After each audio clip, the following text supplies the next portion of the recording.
dance for me. Nah. I'll suck your dick.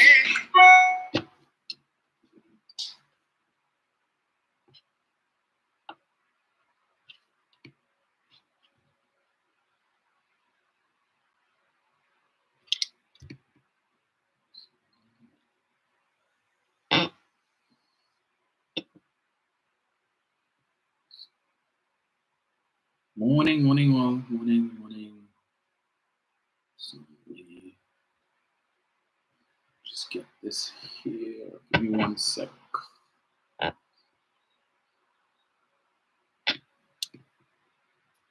Morning.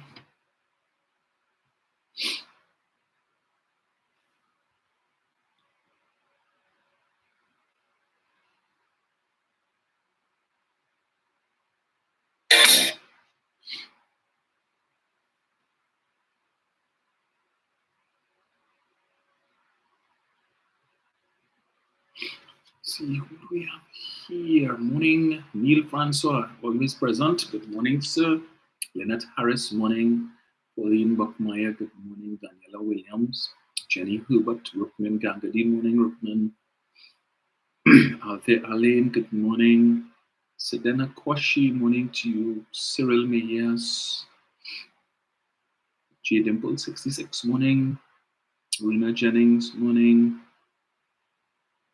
See, Angela Madu, good morning to you. Ruben Rogers, morning, sir.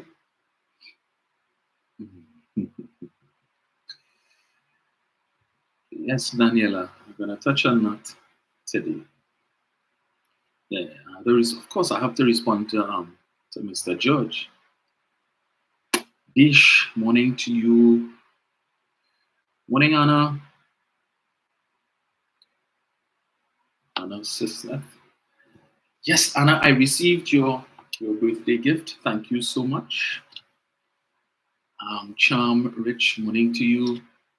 Carol Crossley, morning, Carol. Shaw, Deborah Duranty, Julia Spooner, morning. Glenn Richardson, David Clark. $1 Million Man, morning. Brenda Isaac. There's Roxanne. Hey, Roxanne. Anon, morning to you. Thank you for my brooms, Roxanne. You're going to need those brooms to come out again very, very soon. Marlon McAllister, morning. Let me, of course, say belated birthday greetings. Well, I did send Arlene Lewis birthday greetings, but let me just say again, belated to you, Arlene, and I trust that it was well spent. Sedena. We are Ed, good morning. Leon Joseph, morning to you. Valine, Fred. Jamal Alexander, morning. Sarah Richards, morning, Diane. Rosemary Headley, morning, Rosemary. Winston Jack, morning to you. Claire Irish, morning, Alison Boyce. Good morning to His Excellency, the President of Pleasantville and First Lady Mauricia. Morning, Carol. Ruth Fronton, morning, Ruth. Hazel Hunt, morning. Candice Joseph, morning, Istra. Joy Ragunanan, morning. Winston Jack, morning. Adriana Alexis. See Ruth Trude, morning, Udani. So it is now 11:12. Stephen Martel, morning, sir. So let me just get this thing here.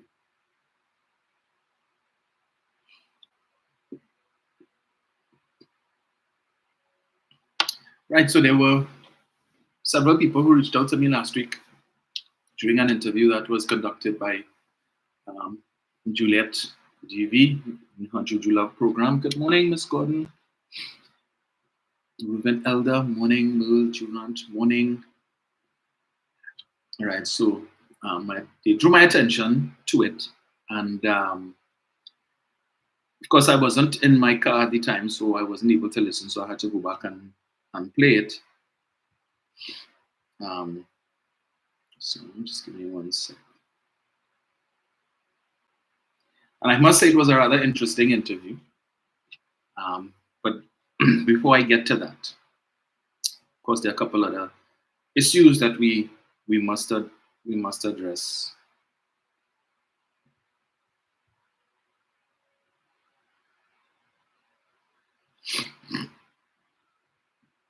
Right. So I see there's an article. I don't know if it's in today's newspaper, but I saw it was shared by someone on Facebook. It appears to be a Guardian newspaper article that says Judge grants leave to pursue judicial review against Integrity Commission. Prime Minister's townhouse matter in focus again. So it seems the UNC is intent on pressing on this issue with respect to the Prime Minister's townhouse. So it wasn't bad enough that the Guardian newspaper wrote an editorial, I think it was, in which they accused, in which they made the claim that the Prime Minister has so much assets, so many assets, that he forgot to include his townhouse at Inez Gate in his integrity declaration. And the Prime Minister would have made the point that there are two forms to be filled out, Form A and Form B, and that he did in fact make mention of the townhouse in Form A. So it is not as what would have obtained with another Prime Minister, a former Prime Minister, Dr. Rowley's, one of his predecessors, who would not have made mention of their property in the UK at all. So there was no attempt by Dr. Rowley to hide this property from the Integrity Commission. As someone who also fills out in that document, I could tell you it could be really frustrating, and at times there are certain areas that are a bit ambiguous.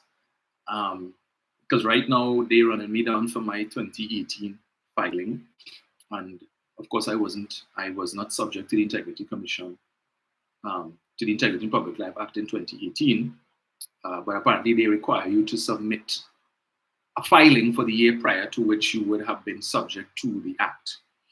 And as I would have mentioned to you all before, so filing for 2019, 20, 21, 22, 23, it's only in 2022 that you send me notification that you need additional information and documentation for filings that I would have made 3 and 4 years earlier, which means that they are now looking, in 2023, you are now scrutinizing a declaration or declarations that would have been filed since 2018, well, 19, 20, 21, 22. And then they say to me, well, your 23s or something. I said, it's not outstanding.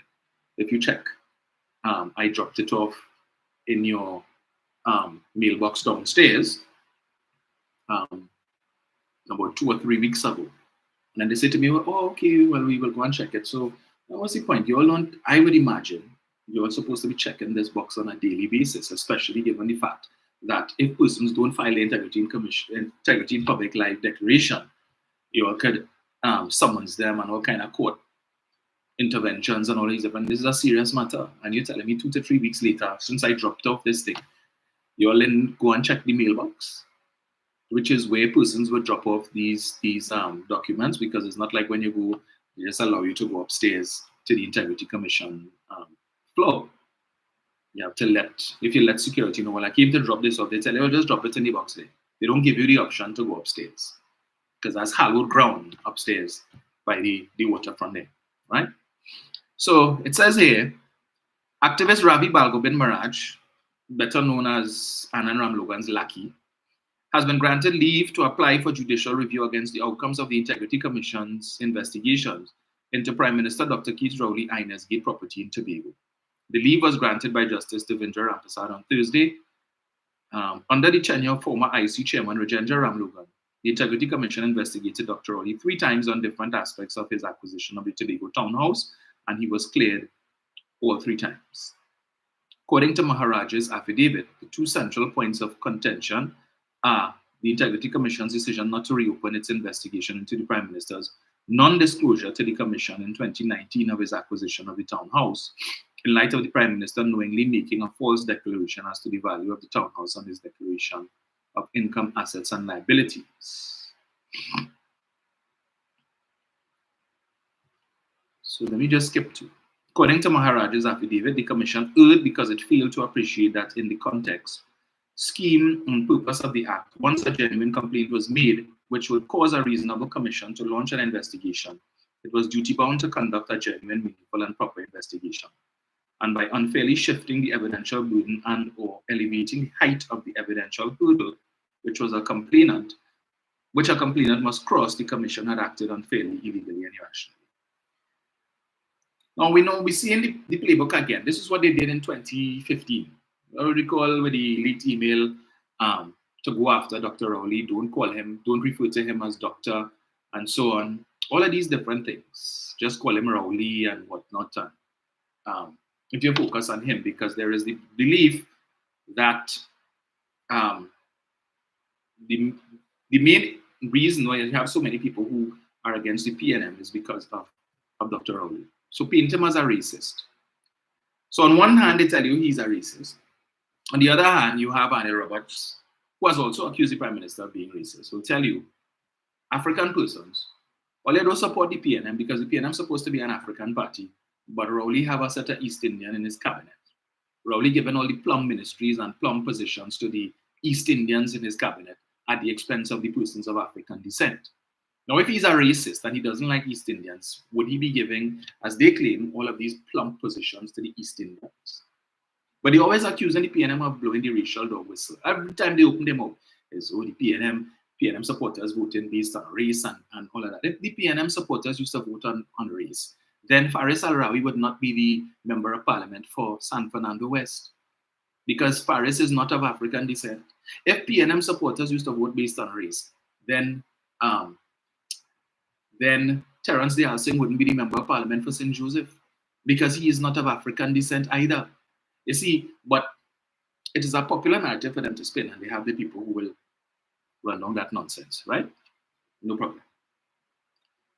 But here it is now, right? This Integrity Commission, so Rajendra Ramlogan has been replaced. President Kangaloo has decided, to thank him for his service, and she has appointed someone else. I can't remember the guy's name at this moment, so forgive me. You would think they would be happy about that because it was the Integrity Commission led by Mr. Rajendra Ramlogan. I wonder if he's any relation to Anand, but anyway, it is the Integrity Commission under the chairmanship of Rajendra Ramlogan that took the decision not to pursue this matter. They felt that Dr. Rowley, that it was whatever. Their perspective is that what was put on Form B was not intentional, and they acknowledge and accept that, look, there is merit in Dr. Rowley's argument that based on the wording of the form, it asked for land. It didn't ask for land with property on it. And Dr. Rowley would have indicated lands that he owned. But then they want to break it down further to tell you, well, the definition of land means, and then they give you some convoluted definition, which includes any dwelling house or building or anything on the land as well. The average citizen doesn't know that. You expect Dr. Rowley to go and put, and the thing about it is, I am sure Dr. Rowley has been filing his declarations for how many years? You all never had an issue with it before. But because the UNC looking for Couture and Bacchanal, after almost 9 years in office, they have had nothing to throw at this government, nothing that sticks along the lines of corruption. Let us not forget that in 2020, their entire election campaign was based on two things: government incompetence and loss of jobs.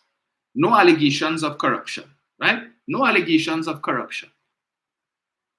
For the first time, we had a general election in which the opposition, that their campaign did not have as the central issue in trying to depose the government, the issue of corruption. All we were hearing is about how much thousands of people lost their jobs because they shut down Petrotrin and they shut down the refinery, and 10,000 people lost their job from Petrotrin, and then you have how many people on the outlying communities and the companies that were depending on the refinery had to close down and send home workers and all of that, and how this government so incompetent. That is what it was. So they have not been able, unlike what obtained between 2010 to 2015, where there were lots of allegations of corruption that you could have leveled at the then government and it stuck, right? Plenty allegations from the Prime Minister come down to the lowest of government ministers, right? And even down to the handbag toting man, the lackey. No such situation. All they will tell you about, they want to tell you about corruption under this administration. They will tell you Shampa Kojo, Roman Bill, Daryl Smith, 150,000, blah, blah, blah.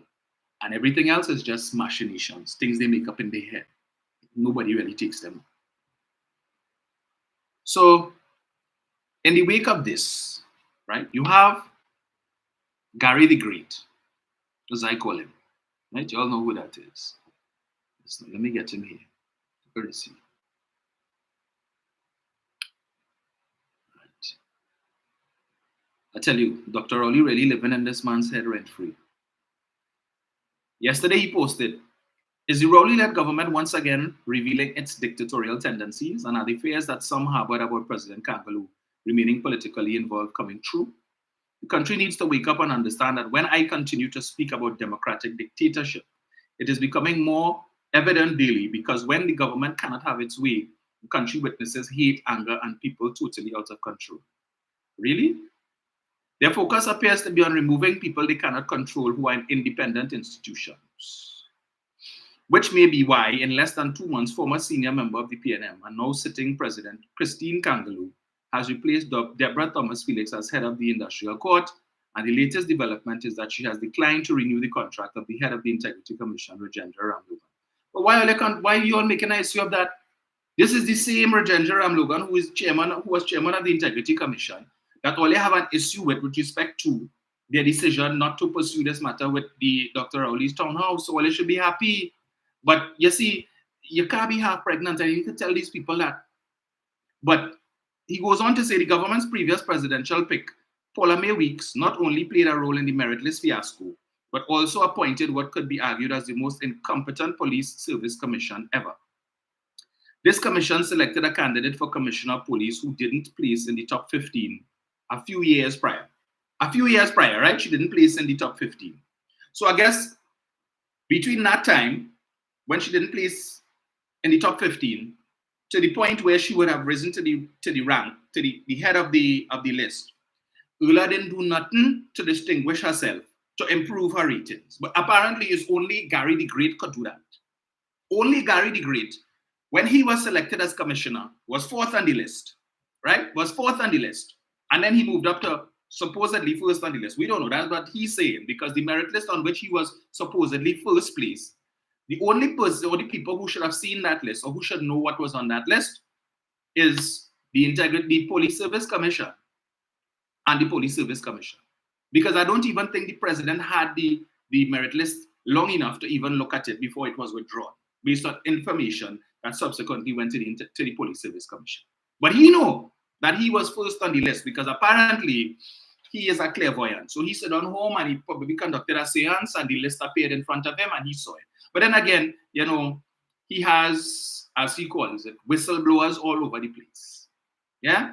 Whistleblowers in the FIU, whistleblowers in the police service who were able to tell him that his wife's phone was tapped. So I wouldn't be surprised if he has a whistleblower in the Police Service Commission too. But that's all right. That's all right, because once it's information about that he could use to say, well, he is being targeted and victimized, no problem. It's whistleblowing. But if he was still the commissioner of police, and that had happened, and he was the one who had requested a wiretap or somebody, or a phone tap or somebody, and that information leaked out, you would have heard all kind of thing about sedition and such persons who belong in the police service, and we need to weed out these people and so on. But yeah, because it's about he good. Yeah, it's all right. They are whistleblowers. But anybody else, if they share information with anybody else, they're tattletales and they need to be fired. But I just want to again draw to the consequence of this decision has been this commissioner overseeing the 1st and 2nd most murderous years in our country's history. Right?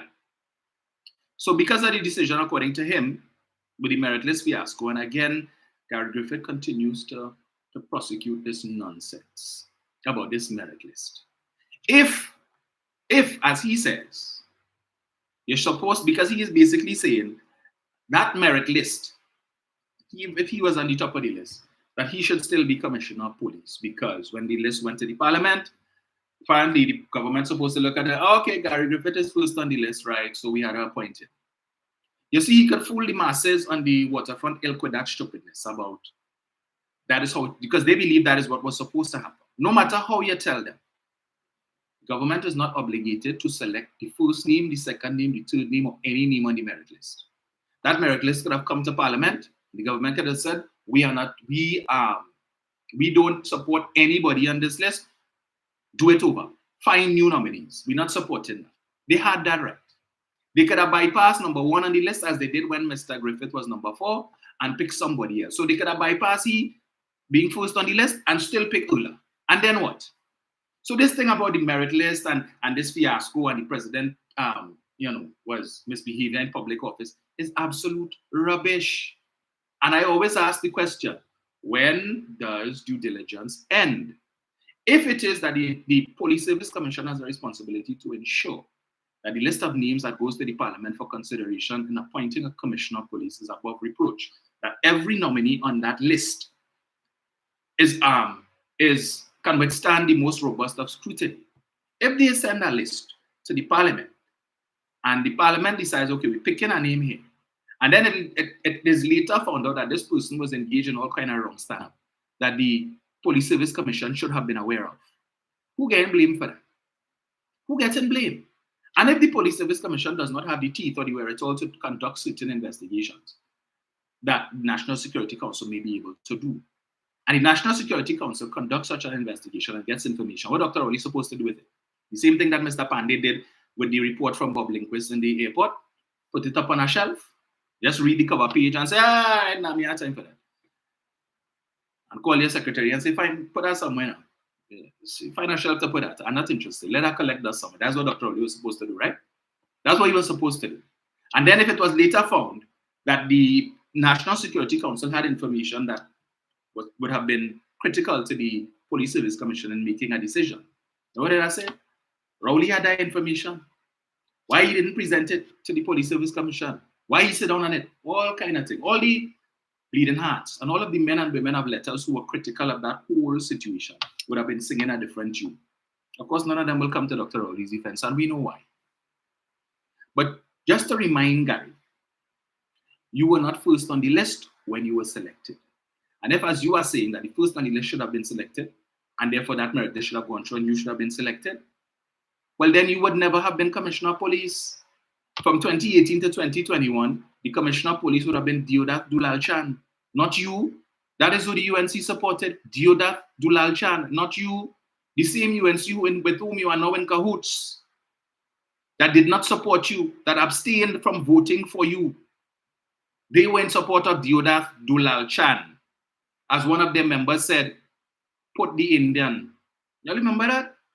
In the Parliament, it's on Hansard.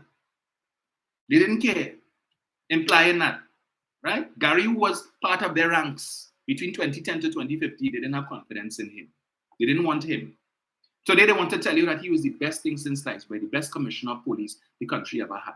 And his leader, well, I don't know if she's his leader or whatever, his colleague, whoever, leader of the opposition, who is also singing his praises. I want to tell you is because Gary was doing such a great job is why Keith Rowley got rid of him.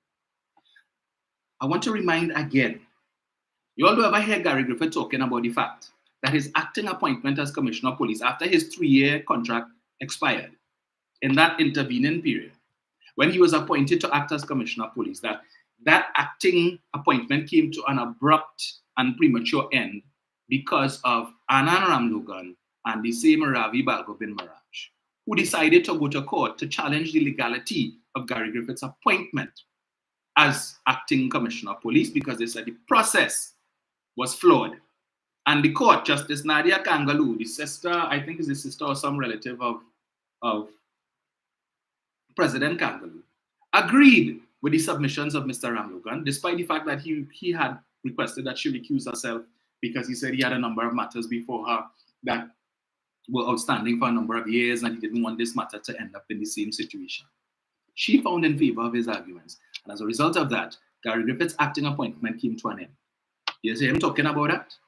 No, but it's only because of the fiasco with the merit list.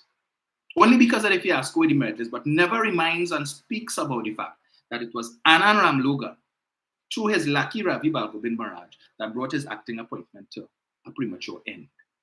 At that time, he was more than willing to talk, before he got back in league with them, more than willing to talk on the issue, and made the suggestion that perhaps the motive for doing so was that when this witness tampering case involving Anand Ramlogan comes up, that he, Gary Griffith, could be painted as a hostile witness, that Mr. Ramlogan can say that the reason why Gary Griffith is making these claims is because he is upset with me that I would have approached the court to have his acting appointment brought to an end, right? And so that was his position then.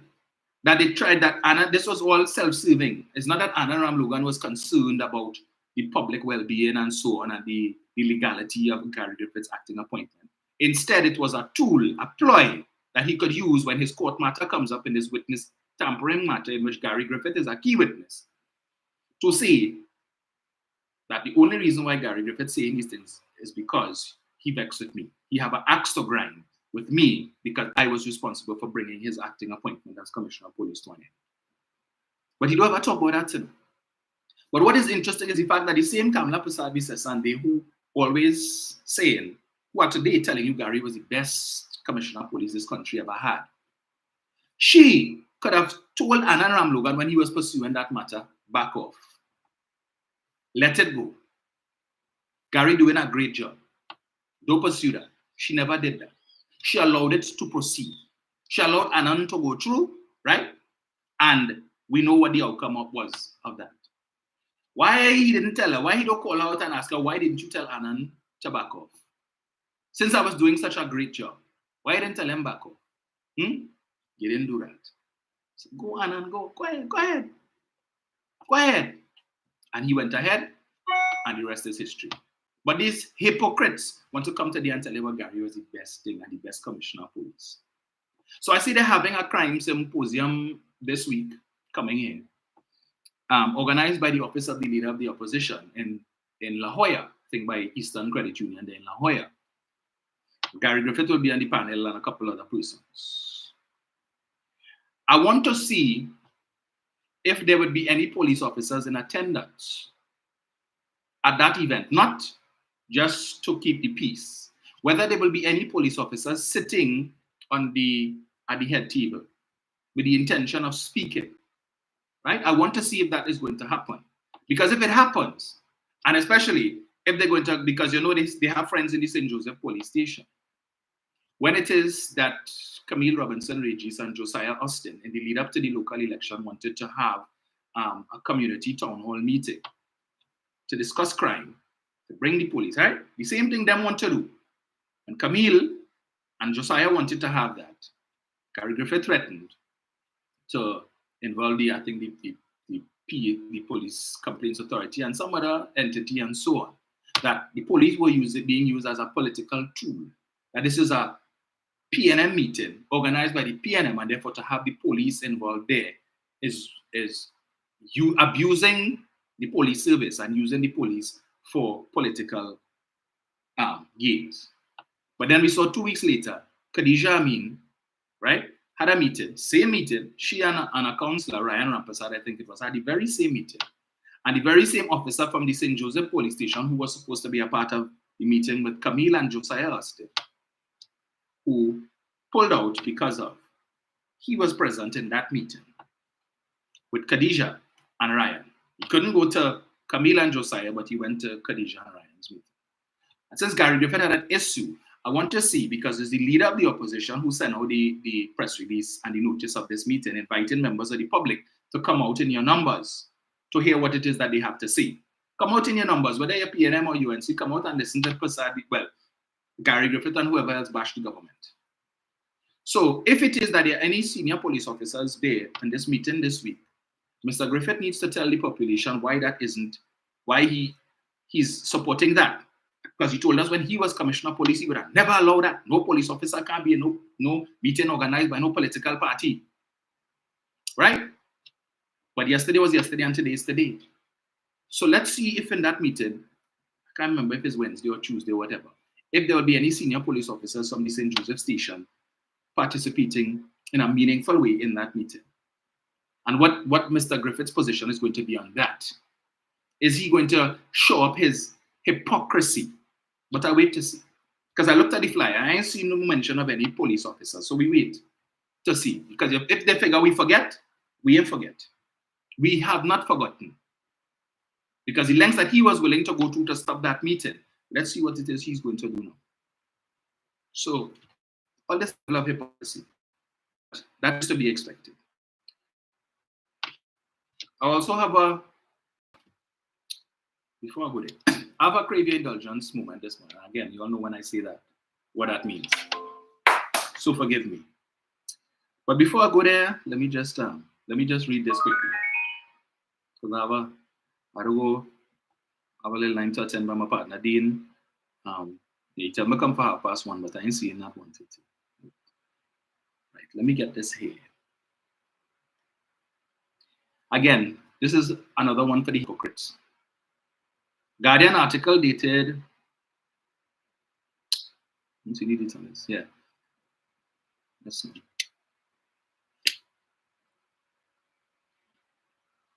Right. 12th of the 1st, 2024, Massy acquires Florida warehouse for US $24.5 million. Massy Holdings Limited spent US $24.5 million to acquire a warehouse in Jacksonville, Florida in October 2023, 10 months after it paid US $47 million to purchase Rose IGA, a chain of 7 supermarkets in the town. The warehouse Massy purchased is 172,136 square feet and is located in the Emerson International Industrial Park in North Jacksonville, according to a report yesterday in the Jacksonville Daily Record. At US $24.5 million, the cost per square foot of the 172,136 square foot warehouse is US $142.33, or TT $966. In its 2023 annual report, Massy said that the acquisition of the warehouse will facilitate the growth of its integrated retail portfolio in the US market. So Massy is seeking to make strides in the US market. So they're no longer just local, regional. They're looking to spread their wings internationally into the US market in the first instance, and who knows where they could go after that. An indigenous company, a local Trinidad and Tobago company, is making waves on the international market. But all who had plenty to say about Massy spending $500,000 and $1 million US to work Obia and to do Obia, where are they today? Where are you all? The Medley warehouse has subsequently been sold. Right. So in distribution, we have added new lines in every territory and opened new warehousing space in Barbados, Guyana, and Florida. Of the acquisition of the supermarket chain, in December 2022, Massy said the 7 Rose IGA stores have increased our family by over 400 associates. So that's an additional 400 persons Massy is employing, of course, in the US. And have contributed, listen to this, revenue of $798 million, or US $118 million. 118 million US in revenue. And profit before tax of $30.3 million, or US $4.5 million in the 9 months since acquisition. So Massy has US dollars, right? That was generated outside of Trinidad. Just for those persons. The acquisition provides the base for the further expansion of the portfolio's retail footprint in the lucrative US market, which is consistent with its achieving its ambitious growth objectives. All the people who was talking about Obia. Where's Wade Mark? Wade Mark, yeah, I'm going to say about this latest acquisition by Massy. You don't want to applaud Massy for that. That's not something for you to highlight and talk about. No, because you all wanted to paint a picture that Massy using the scarce US dollars, Forex in Trinidad, bleeding the local banks to get $1 million US for Obia, as they say, to communicate with the dead. Was all you hold a whole press conference to talk about that, to tell us that Republic Bank own 50% of Massy. I don't know where you get that dotishness from, and to tell us the government is majority shareholder because the government is majority shareholder in Republic and NIB and whoever else own, and then the unit trust, and how many state-owned entities or state-controlled entities own shares in Massy. Whole long thesis the man gave us, for 500,000 to $1 million US. But here it is, Massy has invested 20. All you want to know where the 24 million come from? You don't want to know which bank they get it from in Trinidad? Where the dog liar? You don't want to tell us about Alison Lewis, I think is her name, who just retired from the board of Republic. You don't want to make no assertions with respect to that? Where are all of them who had plenty to say about that? They had plenty to talk about. For 500,000 to $1 million US, for 24.5 million US invested, 4.5 million US in profit made in the space of about 10 months. They had nothing to say about that. You know what they want to talk about? Let me tell you what they want to talk about. Let me get it here. Yes. And this is where the crave your indulgence movements come. So forgive me. Forgive me. I don't like to listen to this clown here, but right. Listen to that. Good morning from Dominica. Instead of doubles and coffee, it is codfish and breadfruit with cocoa tea in the morning in Dominica. I've been in Dominica for 49 hours. When the man dropped me from the airport, he windows down. He unlocked the door. He lapped up in the car. We come out in the hotel. We talk. We lime, and he can't open outside because Dominica's safe. We walk around the town. I walk around the town by myself in the middle of the city. Nobody here harass me. Nobody here rob me. My money in my pocket, my wallet in my back pocket. I ain't had to put the money in the front. I ain't had to make sure that I walk and look all around and relaxing and watching the views and talking to people in Dominica, in Rousseau. I drive around the whole country and feel safe. People friendly, loving. No bandit with gun running around. While all in Trinidad and Tobago under Fitzgerald, body bag, Pump City, duncy, ridiculous, narcissistic, idiotic, can't stay awake, ride on a horse with an 80-year-old boy, Fitzgerald Hines is the Minister of National Security. Prison officer get shoot down yesterday. Man in the long circular mall with children there to get to shop, to get a little donut from Rituals in long circular mall. Man get shot in the car park with children, women all around. Gunshots all over Trinidad and Tobago with this ridiculous fool called Fitzgerald Hines, who Patrick Mervyn Augustus Manning refused to give him a ministry key and walk around freely, breathe. Look, my asthma even ease up because peace of mind and safety, security is a serious thing. So y'all in Trinidad and Tobago, you understand the incompetence of Rowley and Fitzgerald, body bag Hines. Look, we right here in the Caribbean and we could relax. But in our beloved country, gunshots all over. The Avenue man can't even go and enjoy carnival. Anywhere man getting killed left, right, and center. Yesterday in Long Circular Mall is right opposite the mounted branch of the police and the army base. And bandit driving around with AR-15 in the car and killing man in car park in broad daylight. Up in Arima, Samaru village, killing prison officer, shooting. A little boy gets shot too. So y'all think because where elections have consequences. So this is not doubles and coffee. This is green banana, codfish, and cocoa tea. Bless. In Dominica, I think some opposition parties invite him to come and talk. I don't know what they were thinking. We'll say there's asthma clear up in Dominica, the air so fresh and so on. Y'all don't know anybody in Dominica who could go and visit him with a handful of dust and just blow it in his face. Do us a favor now. Just one handful of dust because he said he asthmatic and he had to deal with it. You know, say it was an accident. You know, this clown, anyway. You all know how I feel about him. So I'm not even going to bother with him for too much. But that's what they want to talk about. They're talking about the state of crime and they're so concerned. But all of them, as I keep telling you all, I show the last thing they say when they say their prayers in the morning, when they say their prayers before they grace before meals, and when they say their prayers before they go to bed at night. Lord, give us a few more killings tomorrow now, because we need to make the PNM look bad. They're tracking all the murders they could tell you. Everyone that has happened so far for the year. Give you the person name, the date of birth, probably they could tell you the bank account number, to all the details they have. All the details they have. But you want to have a crime symposium to get ideas from the members of the public. But I thought you all had the answer to the crime. The answer to the crime for them is give citizens more guns, free access to guns, stand your ground law, and put back Gary Griffith as the Commissioner of Police. Those three things, and we good to go. Trinidad and Tobago would be crime-free. Crime-free. Just do that. So then what is the purpose of this symposium? To tell people that we here listening that song now for almost a year. Put back Gary. Make it easier for people to get guns. Stand your ground. And implement stand your ground laws. And everything good. Everything good. So if all they had the answers, what's the point?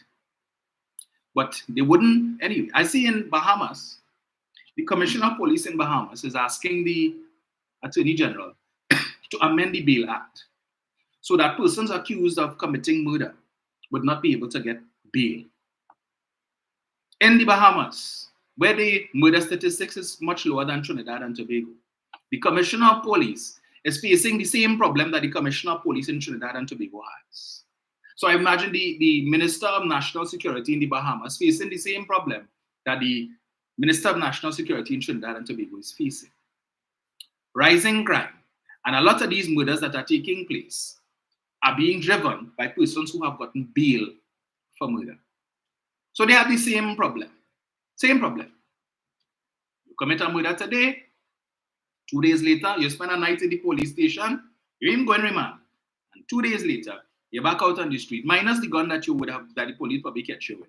So you're free to go and get another gun to go and commit more murders until the police catch you again. Right? But this time you're a little wiser. And knowing that the crime detection rate is between 10 to 13%, okay, if they catch me, big deal. I'm still back out on the streets in about 2 days, thanks to the United National Congress. So this is why we love the UNC, because the UNC ensures that legislation is put in place that protects us, the criminals.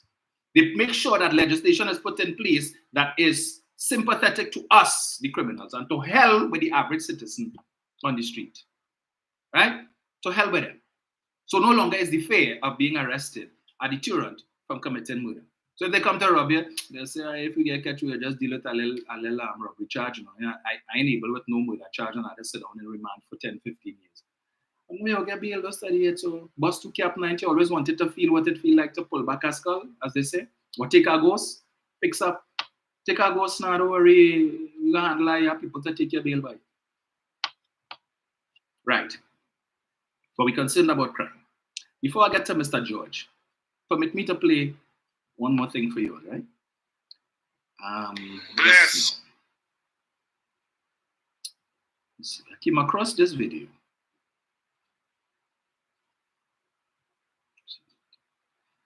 Let's see it here, boy.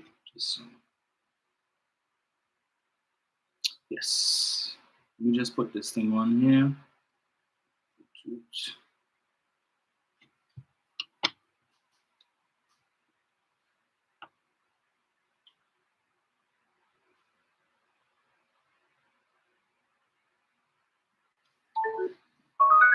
Right, so let me just play this for you quickly. And then, yeah, because in the interest of time, I need to respond to Mr. George. Where is it? This is a video that was taken by, I don't know, a patient in Mount Hope Hospital. I don't know, well, based on how he sounds, I don't know if it is that he was under arrest or whatever. But it's an altercation between this individual and an orderly at Mount Hope. Right? Listen to the exchange. Sure. You can now come and say there's been no scene where you can't dictate no Facebook. You can't come and dictate no face. But we in the hospital, why we don't care about that. You can't come and dictate nothing, mate. We here, boy. You can't dictate nothing, mate. You feel, boy? Don't dictate nothing here, boy. It's we here, boy. You talk to the man bad and we don't like that. If you have a problem, do something about it, dog. Don't dictate nothing, mate. What? You feel, boy? Like, take a time, boy. You can't dictate nothing here, boy. The man doing something wrong now. The man is doing nothing, boy. Don't dictate nothing, boy. But I talking to you now. He not talking. I talking to you. Well, you want to do something now? You want to try something?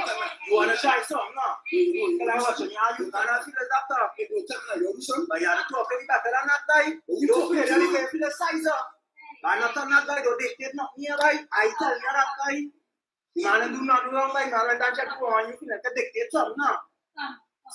Like, come out here, boy. Man, not on nothing, boy. Man, you right there. You dictate nothing, boy. You know, I rank and thing up. Skin up the rank and thing up. I think to make all the pack all the self, boy. No, boy, you feel like a dictate thing. You start coming and dictate nothing, boy. You dictate and we dogs. You dictate and we, boy. You dictate and we, boy. No. Who's talking? Don't tell me that. Who's talking? I'm talking to you, boy, and you feel like a rank and thing. I talk very nice, a rank and up, boy. You're pointing up at, boy. That's not you pointing. That's what you touch. You pointing up at. That's what you touch. I just want you to touch. I just want you to touch. I'm not touching. But listen, you feel like that is you. Okay, but it's over. Point up, side. You your face like, point upside, you feel it is like, can you dictate nothing here like, no. I don't know why he was in the hospital, whatever reason. Right? But this is an as I said, it's an altercation between an orderly who was called by some nurses, perhaps because of some rowdy patients. So it's this guy and another guy. Yeah. So you want to tell the orderly, don't dictate nothing in here and whatnot and stuff. You saw at the start, well, I didn't see, we were not privy to the rest of the video, right? So we don't know what the altercation was between the orderly, but you heard he was calm at first, and then when it started to get bad, we had things to make all there something. So we can only assume that he talking there about corners, they say bullets, right? So know your place, otherwise.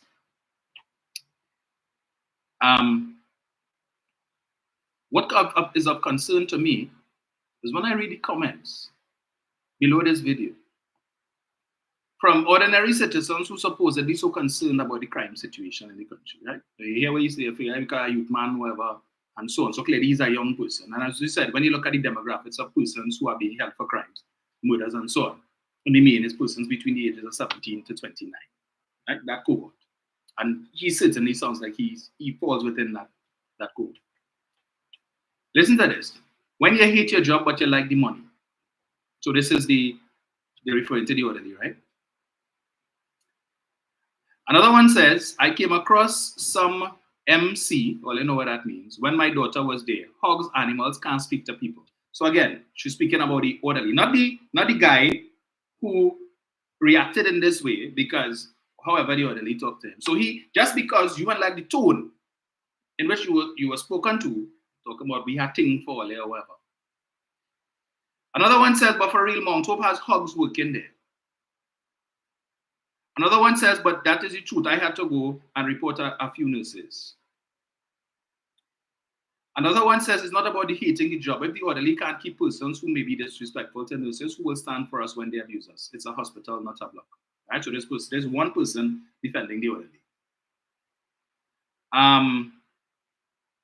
Another one says nobody does want to follow rules and expect treatment as if they're on a vacation. I said what I said. We go in again.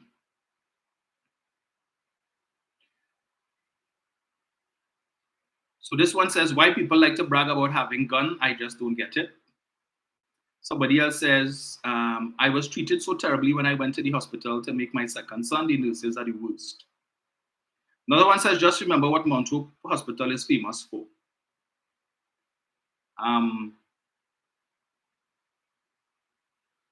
Someone says, I thought it had no bed in the hospital. Old people had to sit down and chair for days, and saddest and them lie down comfortable, place upside down. The letter of the day is D for dictate. Another one says, stand against these hoggish hospital staff. The other one says, like, it's a big body thing, by. Another one says, damn, when I was in Mount Hope, he was real cool. So I guess you're referring to the And the last one says, our next one to send KFC to work. So in reference to the police officer the other day, right? You see what's the problem? Now, just from that video, we could see who was the main aggressor. Because Mr. Man was lie down on the bed, the partner stand up at the foot of the bed, and the orderly is there speaking to the partner. And at the start of the video, the orderly says, like, right? The orderly let him know, I talking to him. And he said, well, you're talking to me now. He can't talk, you're talking to me now. So, and then he jumped off of the bed. He was started out. So we reached the aggression. And the nurses now have to come over to try and part and avoid the bacchanal. But the fact that you have so many people in the comments supporting not the orderly, but the disorderly. The man who threatened first and talk about we had thing for later. Whatever thing is. And that's why the orderly had to say, so is waited, bullet talk, you want to make bullet talk or whatever. That's the problem. Here it is that we have a gentleman on record, on a video saying we have thing. So he has access, he's telling the orderly, I have access to guns, basically, and I can take you out. And this is how the murders end up, because he feels offended. What you probably do? When you leave the hospital, boy, gotta do you something, but I ain't taking that. He disrespectful, and we don't take disrespect. And so he had to feel it somehow. Now, this is a video on social media. And the police paid any mind to that. But we have a video here in which it is, you say, you have thing for. What does that mean? Share with us. Is it that you? Of course, he's not going to admit. But that's the problem. That's the problem. Right? I'm sure he has friends, he has family, but this is what public officials had to be dealing with on a daily basis. Now, this orderly, he big and he burly, and so me ain't afraid nobody, they want to come with gun talk, and you have a lot of people like that. So, well, you feel it's only you alone, or you feel it's only you alone. But at the end of the day, his colleagues and nurses were concerned. Because if they decide to run up inside and deal with him on the compound, because they know what shift he working or what time he coming around, we don't have time to wait. So run up on the board during visiting hours and put 2 cap in the backside, and whoever collect corn while we busting cap in heat tail, well, collateral damage. And this is how you're going to have multiple murders. So here they run up inside there now because the orderly disrespected them. We had to deal with him. But if a couple of patients, your innocent family member lie down on the bed there looking to recuperate and pass in the rush. And next thing you have a multiple murder situation. Look at what happened in Long Circular. The security guard say, the manager vexed because I say me see nothing, but I hear bullets and I duck. It's about self-preservation. Yes, my work is as a security guard, but my work is not to take no bullet for nobody. So as far as he's concerned, his job is to just play sentry. I can't blame the man. Yes, you're a security guard, but they pay you enough for you to lose your life innocently for somebody else who may or may not have been involved in something. You probably don't have a gun either. So it's just to stand there. So in case you have little minor things now, somebody shoplift or whatever it is, I could snatch them, hold them down, or whatever. But otherwise, you see, bullet play, he ain't playing that. He not playing that. Right? But yeah. That got me. The same people are the same people talking about Rowley and Hines must go and Rowley must go, and the crime situation out of hand. But yet still you have someone here who is speaking in a manner that hints at a possible future crime. And all you could focus on the orderly too hoggish. I tell you. Anyway, in the interest of time. So I don't know how many of you would have listened to right? That interview that was done last week. I think it was Thursday, was it? The owner of that station where Professor Misinformation and Captain Clueless work, right? So the owner did an interview on Juju Love's show last week. And so I got a call. And several people called me, people messaged me to ask me for listening and the like. I wasn't, as I said, because at the time I was in the bank.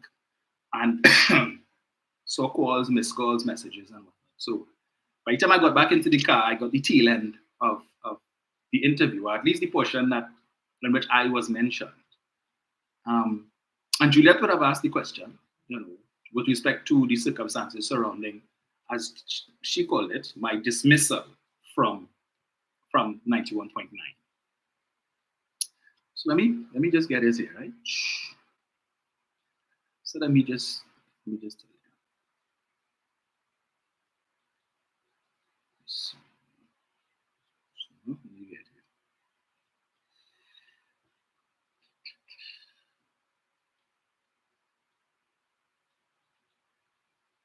Dominic, well, if it was orders from the US at your country, that is what the question was.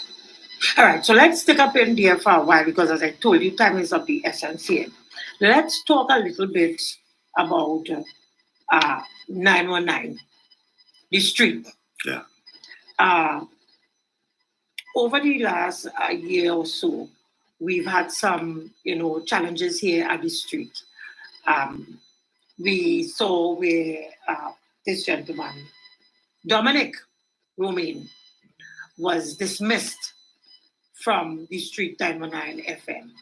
And there has been concerns as to why he was dismissed, and allegations surfaced that it was orders coming from the opposition, UNC, to have him removed. What is the truth concerning Dominic Romain's if it was orders from the US. I don't want to read. Right. So that was the first part. We get the second part here. Things he said on the radio station that I don't want to. his friends say to him, come on. Because let me tell you who is Dominic Romain. Dominic was the UNC, what came to this radio station under Jack Warner and the ILP. Right? It was Dana, and Dominic. Anybody could remember that? In the drive time in the evening on a program that Jack Warner did collaborate with the radio station at Sunshine Hour Show. And he was here. And then when the election had finished, Sharon Felix is the person who used to do the morning. And then after a while, coming out for years, 5 a.m. in the morning, she wanted to give up 2 days. And we was trying to think about who we could give it to. And then she should suggest Dominic, Okay. I said, we're going to give him a try, So he had a little part-time job every Tuesday and every Thursday, And I didn't have a problem, until one day, we started to have complaints, on certain things he said on the radio station that his friends say to him, come on. So before I continue, let me address the first fallacy and inaccuracy. That I was a UNC that came to the radio station under Jack Warner in the ILP. See what I have here? Let me be able to say it. This is my PNM party card. Right? It says here, date admitted, the 9th of May, 2007. Right? PNM party card. So I've been a financial member of the PNM since May of 2007. I wonder if Iowa George has one of these. This is one of the original cards signed by Martin Joseph, the late Martin Joseph, General Secretary. Right? 2007. Prior to that, I was always PNM. I grew up in a PNM household. So the first time I was eligible to vote in the 2000 election, I voted for the People's National Movement. So I don't know where it is Mr. George gets it that I was UNC. I was never UNC. I have never supported the UNC, and I never will support the UNC. And you all have heard me say this on numerous occasions. When I was on the radio and on this platform as well. I have never supported the UNC. I know I have told you all the circumstances under which I came to be affiliated with Mr. Warner and the ILP. That subsequent to the 2010 general election, where there was some level of disappointment on my part with the outcome, especially how Mr. Manning was treated when they chased him out of Bali's house like a dog, because they blamed him for the loss of the election. Bearing in mind the fact that when Mr. Manning went to the polls, he had one vote only. He could only cast one. So it wasn't his fault. It was because of certain PNM people in the large measure who decided to take chain up from Kamla Prasad Bisesa and the UNC about Call the Heart, right? But Call the Heart, they came into office 5 years, 3 months, and 14 days, and never once interviewed Call the Heart about all the money they tell you he thief and the billions that he thief. Never talked to Call the Heart. Not a police officer ever interviewed Call the Heart. They never went after that. They didn't go after criminal case. They didn't go after civil case. But they tell you Heart thief billions and billions of dollars, right? But they went after Malcolm Jones, civil suit. They went after the board of ETEC, Ken Julian and Wendy Fitzwilliam and these guys for $5 million US. For $5 million US, right? And a project that went south. $5 million US. But they tell you Call the Heart thief billions and didn't even pursue a civil suit to get back the billions that Call the Heart thief. Right? So I wanted no part of them. And as I told you all, in 1995, when Mr. Pandey formed the government with the assistance of Mr. Robinson and so on, one of the things that very early, turned me off of the UNC, not that they were really in my radar, but that turned me off of the UNC, was that wall. Because I had just started secondary school, St. Mary's College, traveling to school, and that wall in Tunapuna, by the Panyard, close to where the corporation building is there, regional corporation building. Emblazoned on the wall where the words is Indian time now.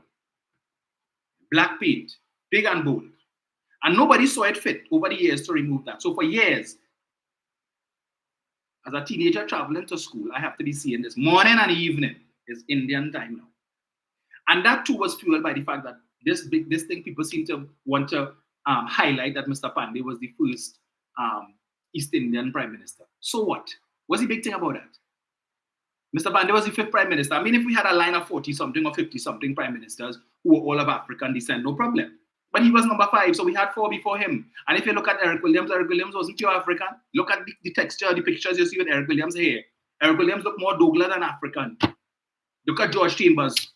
Of what ethnicity was he? Look at his hair. Well, what the little that he had. But when they want to make a big thing, Mr. Pandey was the first East Indian Prime Minister, and this is something that we should revere. And that would have fueled the boldness of these persons, whoever it was, that put up that sign on that wall in Tunapuna. It's Indian time now. Support that party. So from then, I wanted nothing to do with that party. Right? I couldn't, if the leadership of the party had nothing to do, there would have been certain rhetoric that was coming out from the leadership of that party that made these people feel emboldened to put up, to paint that on a wall. I have never seen anybody put up is African time now. But anyway, I digress. So I have never been a part of, associated with, affiliated with the UNC in any way. And again, I told you all how I became affiliated with the ILP. It was one, the issue of the outcome of the 2010 general election. I told you all about the bitter arguments I used to be having with my colleagues in 2010 in the lead up to the general election, who want to tell me, well, give the partnership a chance and it's something new. And if it is a don't work, we could go back and vote for the PNM. And I said, I don't need to give them no chance. 1995 to 2001, I saw everything that I need to know about what they will offer when it comes to governance. So don't come and tell me nothing more, give them no chance. People who I know to be strong PNM coming to tell me that foolishness, that dotishness, that time we were called Hart and Manning and Pena and all that dotishness. I said, well, they're buying into that foolishness. They bought into it and went and voted for the partnership, and well, the rest, as we know, is history. The first PNM convention I ever attended was in 2010. That was the last convention they had at the convention center in Chagaramas, where Dr. Rowley was appointed interim political leader of the PNM. And I made up my mind then, I am going to do all in my power to assist my party in getting back into power in 2015. As difficult as it would have been to navigate 2010 to 2015. And to go about doing that, I said, well, all right, the convention was the first step. Let me see if I could join a party group to do more. And that was the most difficult thing to do. You would think something so simple. One of my colleagues at the time was selected as the PNM's candidate for the local election of 2010 for the Felicity Endeavour area. And she asked me to be her campaign manager because, again, she knew how staunchly I defended the PNM in the office in the lead up to the 2010 election. And I was upset at the fact that we could not get a single PNM person to work with us. The campaign was short. It was about 5 or 6 weeks. She would give up her lunch every day so that she could reach there about 4:30 in Shagona so that we could go and walk. And we could not get one PNM person to work with us. After the election result, people abandoned the party, right? People abandoned the party. The only person who ever worked with us was Mr. Archie, who was the chairman of the constituency executive. He worked with us a couple of evenings and that was it. We couldn't get anybody to donate or contribute anything. So she and I had to dip in our pockets to buy water and to buy jersey and to provide for the election day machinery for that election, which she didn't win. But we were so committed as young people to rebuilding the party, but we couldn't get the assistance.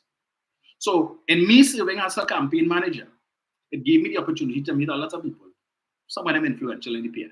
The regional coordinator for Shogunas was Mustafa Abdul Hamid. He was the first person I asked if he could give me the name and number of somebody in W Mera that I could call or contact to join a party group. Tell me he don't know anybody. See, you don't know anybody. What would I do? The next person I spoke to was a gentleman by the name of Kester Husbands, who was the constituency chairman for Aruka Maloney, which borders W Mera. So I said, anybody would know somebody in W Mera who could help me to join a party group is him. That was another waste of time. God rest his soul. He told me he don't know anybody either. And I'm thinking, how could you not know anybody? You're sitting on general council. You don't know anybody from W Mera? There were several times we had to go to meetings to Balize House. I met a young lady by the name of Kizzy. Can't remember Kizzy last name. I asked Kizzy to Kizzy, I'm not sure check and get back to me. She never did. I spoke to Jolie Williams. Nobody could give me just a name of somebody to speak to. I say, you know what? Forget about it. if these people can't guide me just to join a party group, it doesn't make no sense. So when election come around, I just give them a vote and call that judge. And that was the intention, right? And then in 2013, when Mr. Warner fell out with the UNC and formed the ILP, and we used to be having these nightly meetings in which he was busting files on UNC. That used to be a line for me and my friends. We used to set up a line and whatnot a Friday evening to watch that. And then when it is that he won the by-election and he decided he wanted to contest the local election, as I told you all before, it was my mother who suggested that I go for screening, because she said to me that because she had a stroke earlier that year and I went to visit her. She was staying at my sister's one lunchtime and she said, why don't go up for local election? And I said, well, I can't do that. I said, because in the PNM, you need to be a member of a party group and you have to be nominated by somebody from the party group. And since I'm not in a party group, I can't do that. So she suggested that I try with the ILP, which I said. But because she kept nagging and nagging, I said, yeah, what, I would just go for screening, but I know I'm not going to get selected, and we'll call that judge. I was selected, thanks to Lindira Udit, right? Because she said based on how I spoke and stuff, she saw something in me, potential, whatever, and she told the panel to select me. Anyway, and that is how I became affiliated with the ILP. I made the point that I've never filled out an application form to become a member of the ILP. So I would have represented or contested an election under the banner of the ILP, but I never filed for any official membership. But as I always say, the Lord works in mysterious ways, great wonders to perform. Because had I not joined the ILP, I would not be sitting before you today. I would never have had the opportunity to be on radio. So that was one good thing that came out of me becoming a part of the ILP. Now, after the election, which I was not successful, I decided, okay, well, I tried, and as I tell you, political tabanka, election tabanka is one of the worst you could get, especially when you think you're going to win. Because every house you go to, people telling you, yeah, you have 10 votes here and 5 votes here and 15 votes here. And on election day is a different story. So I thought, all right, I got there. And then I got a call one day from Janelle Sebastian, who was the chairman of the youth arm of the party, asking me if I wanted to be a member or if I wanted to be a part of the ILP youth arm. And I said, no problem. She and I became good friends during the election. She was one of the candidates, ILP candidates. And from there, when Mr. Warner decided to start the Sunshine Hour, right? So let me correct fallacy number 2. Fallacy number 1 was that I came in there as UNC. Number 2 was that when the Sunshine Hour started, that it was Dominic, Dean, and Dina. That is not true. When Mr. Warner started the Sunshine Hour, the original hosts for the first week were 2 gentlemen, one by the name of Sunil Ramjit Singh and the other one by the name of Kevin Bagalu. Right? Those were the people Mr. Warner selected. And after the first 2 or 3 days, they indicated to Mr. Warner that they could no longer do the show because they were pursuing their bachelor's degrees at the time, and therefore that time was not ideal to them. And that is how Dane and Danan came on the scene to do the show. So Dane and Danan were supposed to be on from Monday to Thursday, and then on a Friday, the Friday afternoon was dedicated to the youth arm of the party, of which Janelle Sebastian was chairman, right? And her now husband, Nigel Reyes, they were supposed to be the hosts of that Friday afternoon program. And the first show that they had, they decided to talk about music and culture and the impact it was having on young people and so on. And because they were aware of my involvement with NCC, Janelle invited me to come on the program as a guest to speak on the issue, as a guest, not a host. And I went there as a guest. It was myself, Janelle, Nigel, and another young lady by the name of Crystal Charles. And the conversation went well. It was well received by the listening public, and we decided we would continue the conversation the following week. And so I was asked to come back the following week as a guest, not as a host, as a guest. And I did. And then it developed from there, where I became a permanent fixture of the Friday afternoon program. So when he comes to talk about Dean and Dominic, that is incorrect. So I don't know if it is his memory short or he don't know what was happening on his radio station. But I was never no original host on a Sunshine Hour, right? And then Danan, being a businessman, having his family and so on, and he's from Central, the afternoon was kind of sticky for him having to leave Central, leave his business to come up to beat the traffic or whatever it is, come for his as the case may be. And so Mr. Warner decided to create the morning program. And he put Dean and Dean on the morning program. And then on the afternoon program, it was Nigel and Janelle, myself, and Dean.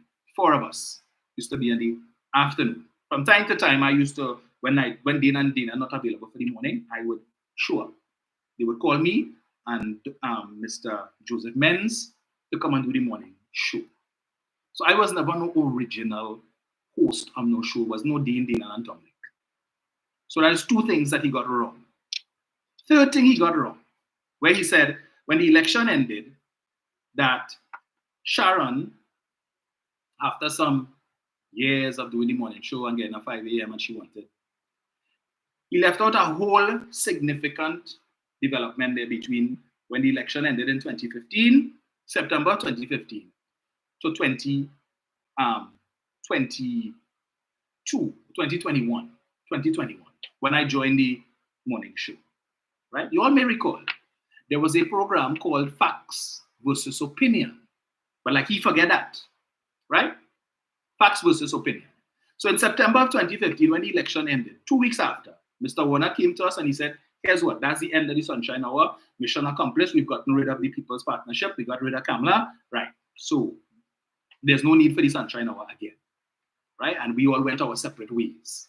For 3 years, until 2018, October, when Dane came back on radio, Dane had a program that was supposed to be called, he used to call it, I think it's The Other Side of Their Truth, or Their Side of the Truth or something like that.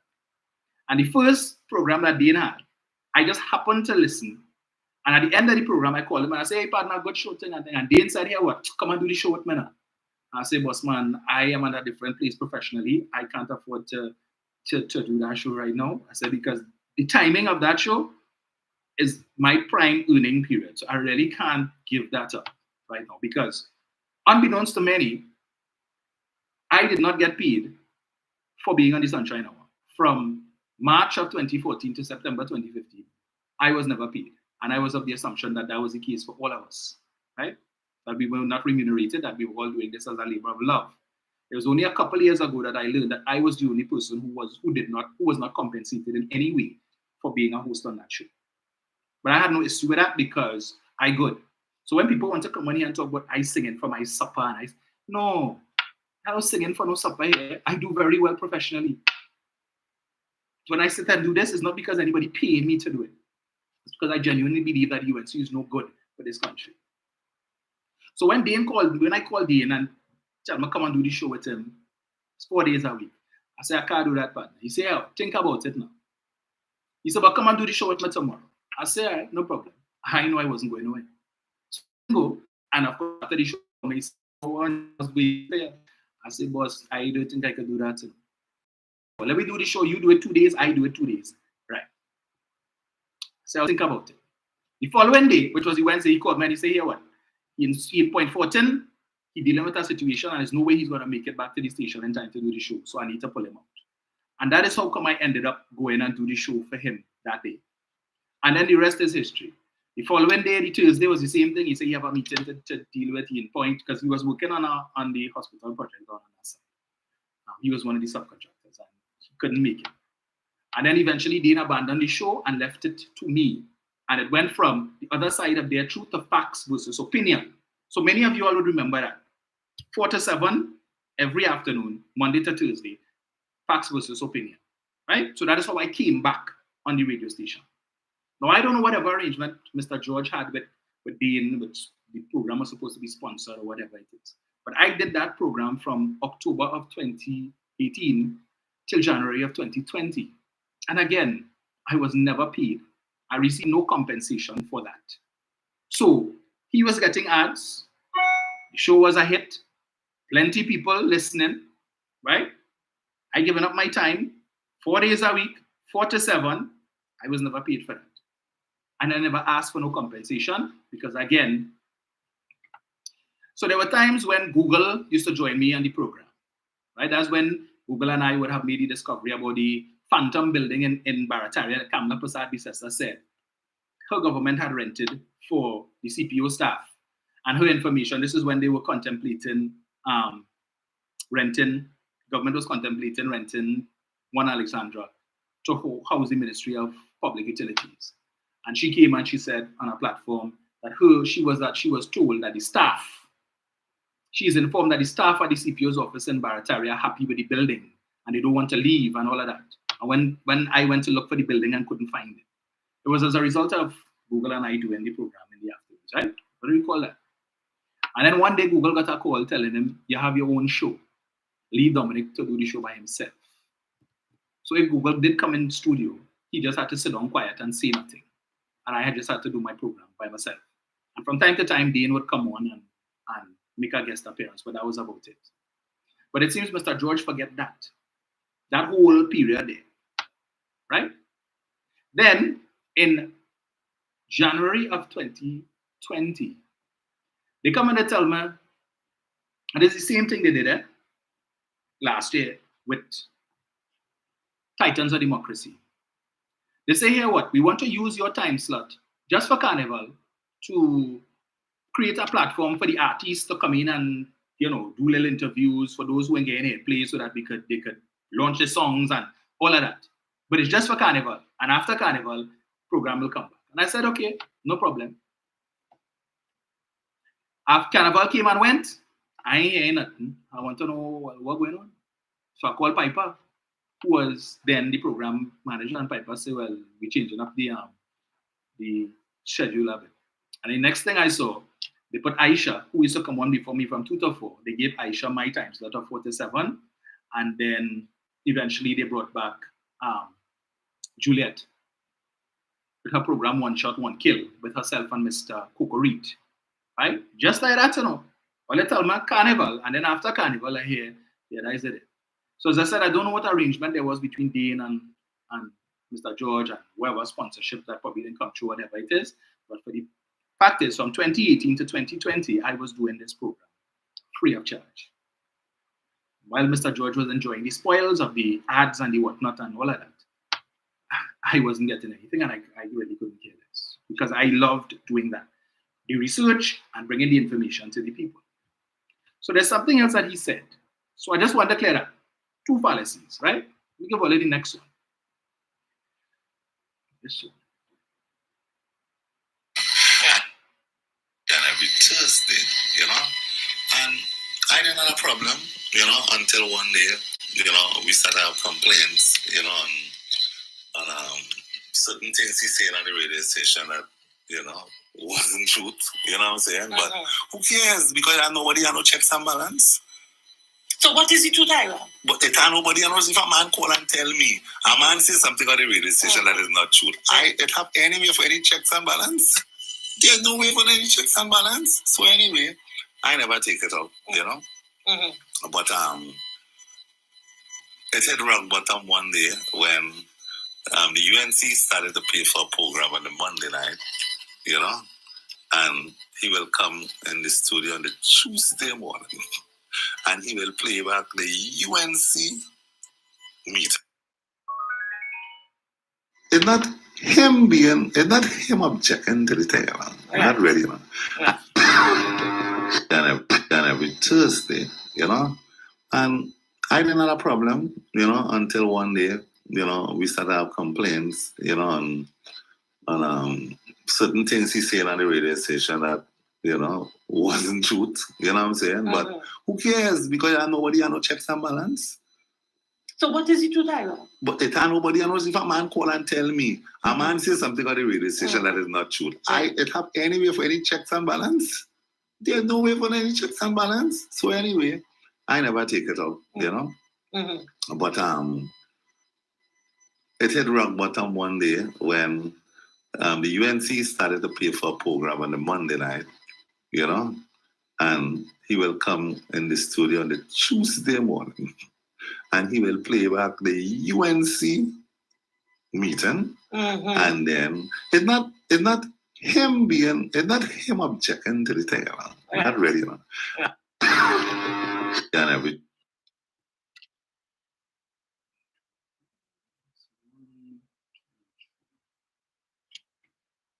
commercial to do an ad is theirs. And if the same station who the person pay for to do an ad, it's not him objecting to the thing, Not really, you know. And then he will play the people thing that they pay for last night. Right. And then open the line for all the callers to come and bash the people. Oh, okay. Right. No, I wasn't in the station.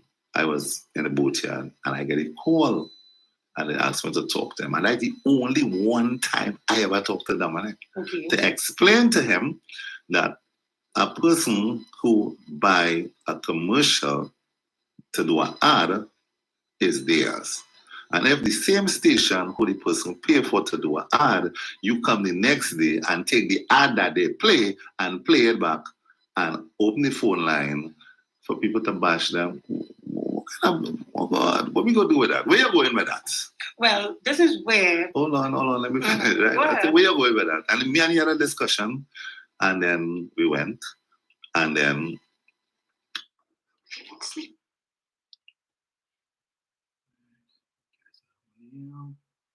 And if the same station who the person pay for to do an ad, you come the next day and take the ad that they play and play it back and open the phone line for people to bash them.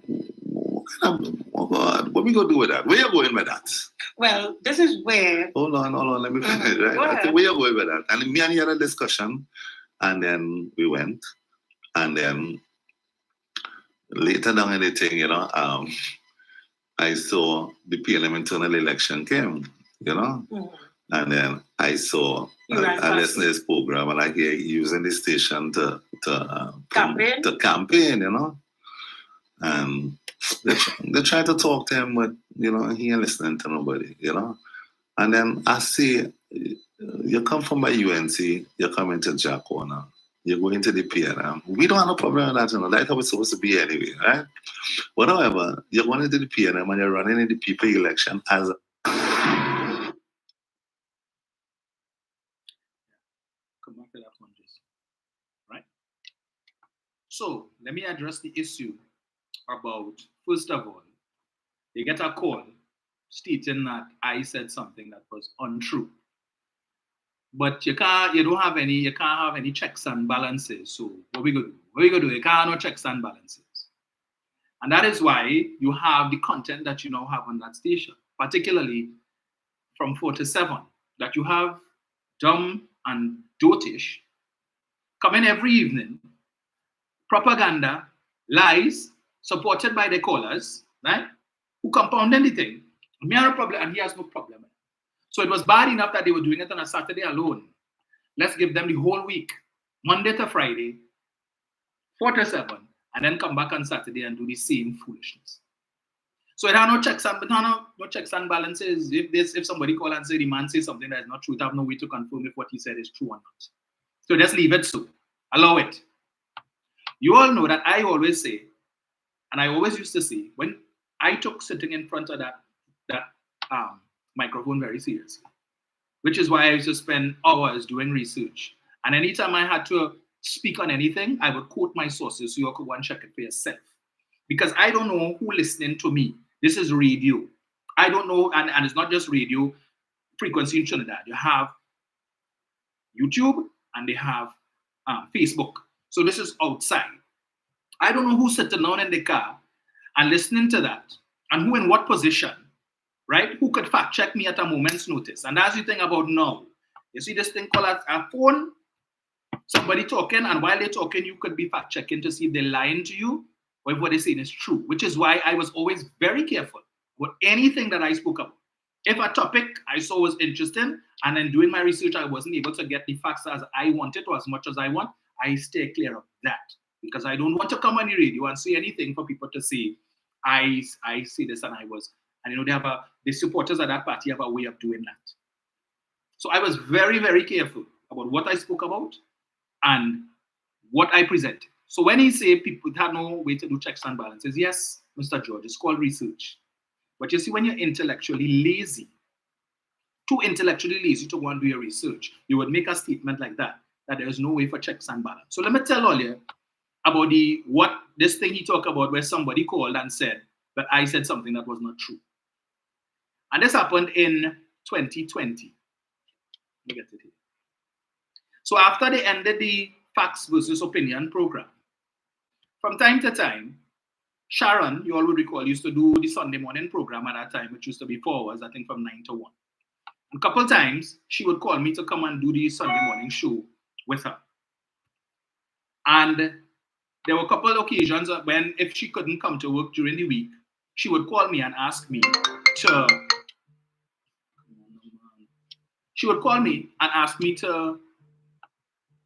do the show with Bruce for her. No problem with that. So every now and then I would come out and I would do it, right? So as a result of that, sometime in June of 2020, so at the height of the COVID, when Juliet had her one-shot, one-kill program, she called me and asked me if I could do the show with Mr. Cocoreed. And I said, all right, no problem. So I get to the station, Mr. Cocoreed sit down outside, and the door, they used to lock the door because they didn't want ever anybody coming in the building because COVID protocol. So I called Google, because his program had just ended, to tell him, well, Mr. Cocoreed and I downstairs, if you could come and open the door. And Google was like, what are you doing now? So I said, well, Juliet asked me to do the show for her with Mr. Cocoreed. And Google started to get on and quarrel. They can't do that. How they can do that? Management say they didn't want anybody coming in the building because of COVID. And about how he tried to bring a pastor in the other day to come and have to interview the pastor, and they didn't want the pastor come in the building, and he started to make a whole set of whole noise. I said, Google, Juliet asked me to do the show for her, right? He said, well, he don't have authority to let me in the building, so I had to talk to management. I called Piper. I said, Piper, Juliet. He said, yeah, I don't know about that already. So just let them know you call me and let them. Tiana came downstairs, she opened the door. Mr. Cocoreed and I went upstairs. So there's a room just outside the studio, and we sit down there, and Google eating up himself inside there, quarreling and one sort of noise, and Cocoreed watching me and going, what are you getting on so for? I said, Cocoreed, I don't know, but I don't need this. I just doing Juliet a favor, right? She just asked me to do the program for you, and I just happened to have the time today. So we got in the studio, we did the show. Around that time again, the UNC election coming up in a couple of months, they're talking about economy. I read an article, an Express article about Kamla Prasad-Bissasa's State of the Economy address in January of 2015, right? In which the Chamber of Commerce and others were critical of her speech. So I'm just going to read exactly for you. All I did was read the article verbatim, right? To highlight that Prasad-Bissasa did not have the moral or any other authority to criticize the government about the handling of the economy, since several entities, recognized entities, were critical of her speech. So let me just read it for you, right? So when he said, I have no way for checks and balances. So it says, it appears that Prime Minister Kamla Prasad-Bissasa, this is January 8, 2015, avoided key issues in her State of the Economy address on Thursday night. The Trinidad and Tobago Chamber of Commerce has suggested. I read, this is all I did was read this. The country's biggest business group said in a statement later on Thursday night, said that, noted that Prasad-Bissasa acknowledged the serious situation that faces the country as a result of the sharp decline in global crude oil prices and the immediate negative impact on government revenue. However, it would appear that the Prime Minister opted to avoid key issues or disclosure of the need for possibly tougher adjustments. We also believe that the Prime Minister missed the opportunity to take the nation into her confidence in terms of sharing the important statistical projections in order to adequately prepare ourselves for the challenges ahead. The short-term measures presented lacked economic substance, it said. The TNT Chamber calls on the Prime Minister to be more open and transparent in sharing the key underlying assumptions and their likely impact on balance of payments, as well as inter alia foreign exchange availability. Here they said foreign exchange availability. They would have you believe is only under Keith Rowley we have issues with foreign exchange. The exchange rate, interest, and wages. These are the details that businesses and households need to make informed decisions for their sustainability. The Prime Minister also missed the opportunity to impress upon the population the need for restraint in these uncertain times. The Chamber said it was not too late for the government to engage the country in a forthright discussion on the way forward. That is all I read, right? Verbatim, just as I read it for you. The next day, Juliet asked me to do the show for her again with Mr. Cocoreed. Went back. 10 minutes into the program, Tiana comes upstairs and signals to me to turn off the microphone, which I did. And then she says, management just called and said to tell you to leave the building. I said, leave the building for what? She's like, I don't know. They just called me and tell me to tell you, come off the air and leave the building. So I said, but what's this about? She said, I don't know, call Piper. So I called Piper. And Piper says to me, I said, Piper, Tiana, no it is that management call and say for me to leave the building. Come off the air and leave the building. But Juliet asked me to do the show for her. He said, yeah, well, we get a call from the Chamber of Commerce that say yesterday the show you did, you made some statements about them that wasn't true. And so George said he don't want you in the building. I said, but what did I say that wasn't true? The only thing I said about the Chamber of Commerce was an article that I read from the Express from January in which they were critical of Kamala Persad-Bissessa's State of the Economy address. So he says, well, I don't know, right? They just tell me to tell you they don't want you in the building. So it's either you go out and apologize, you go back on there and you apologize to the Chamber of Commerce, or you leave. I said, apologize for what? I said, as I told you, all I did was read an article. I didn't say anything else that was incorrect. He said, listen, I not on this set back and forth thing, right? It's either you go back outside and go back on the air and apologize. I said, well, tell me exactly what to apologize for, because I can't go back on air and say I want to apologize to the Chamber of Commerce and not say what I'm apologizing for. Because as far as I know, I didn't do or say anything wrong. I said, and all you have to do, pull back the tape from yesterday and listen to what I said. And you would know that clearly whoever it is called earlier don't know what they're talking about. He's like, listen, you're apologizing or you're not apologizing? I said, boss man, I have no problem apologizing, but you need to tell me what to apologize for. What am I going to say when I go out? What do you want me to say? He said, here, well, if you're not apologizing, leave the station. I said, well, all right, no problem. And Mr. Kukurita and I left the station, right? So that was that. Subsequent to that, you see all these things he wouldn't talk about. Subsequent to that, a couple of weeks later, Sharon invited me back to do the Sunday morning program with her. And after about 2 hours, we go to ad break, and Sharon gets a call. Why you have Dominic in the station when you know Iowa say you don't want him in the building?